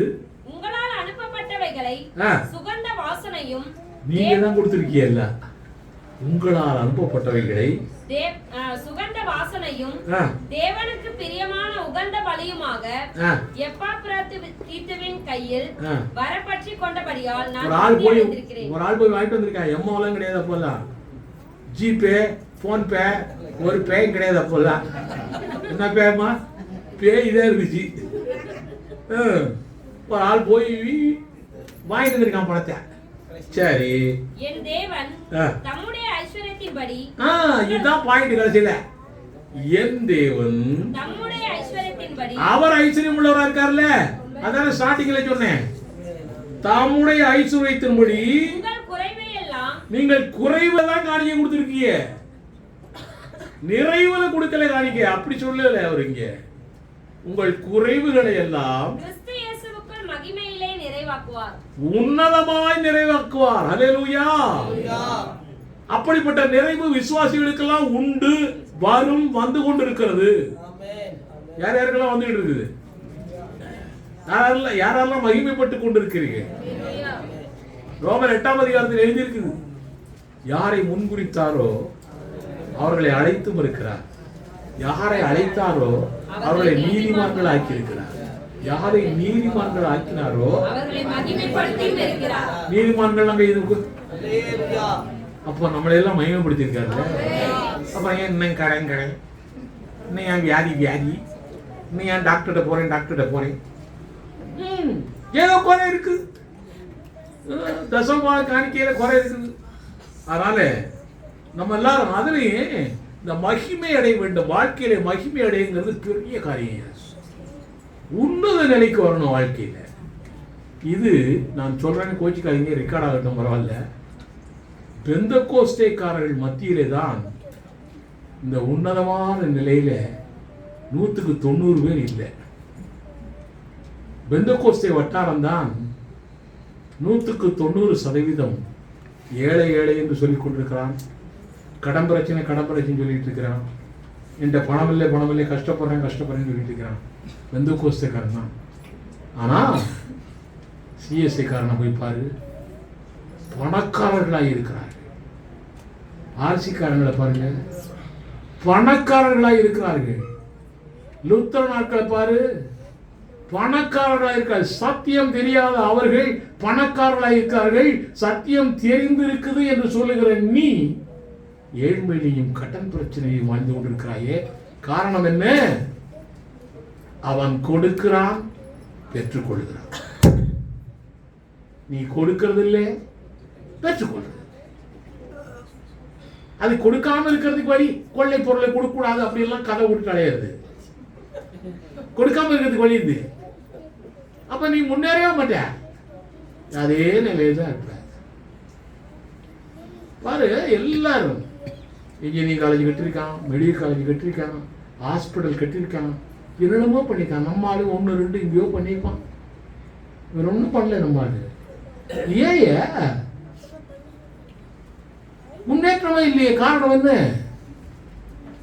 கொடுங்கள், கொடுக்கப்படும். நீ கொள்ளையிட்ட பொருளை கொடுக்க கூடாது. ஆபிரகாம் கொடுத்தான்ல, நீ கொடுத்து பாரு தசமபாகத்தை காணிக்கையே, நீ எந்த அளவுக்கு ஆசீர்வதிக்கப்படுவாய் என்று அப்புறம் உனக்கு தெரியும். சாட்சியாய் சொல்லிக்கொண்டே இருப்பாய். அதனாலே தசமபாகம் கொடுப்பது, காணிக்கை கொடுப்பதெல்லாம் நம்முடைய கடமை. தசமபாகம் கொடுப்பது நம்முடைய கடமை, காணிக்கை கொடுப்பது நம்முடைய உரிமை. நம்ம எல்லாருமே கொள்ளையாடின பொருளை கொடுத்தான், ஆனாலும் அந்த ஆபிரகாமுடைய கிரியை வேண்டாம் என்று சொல்லுகிறவர்களை விட்டு விலகுவோம்.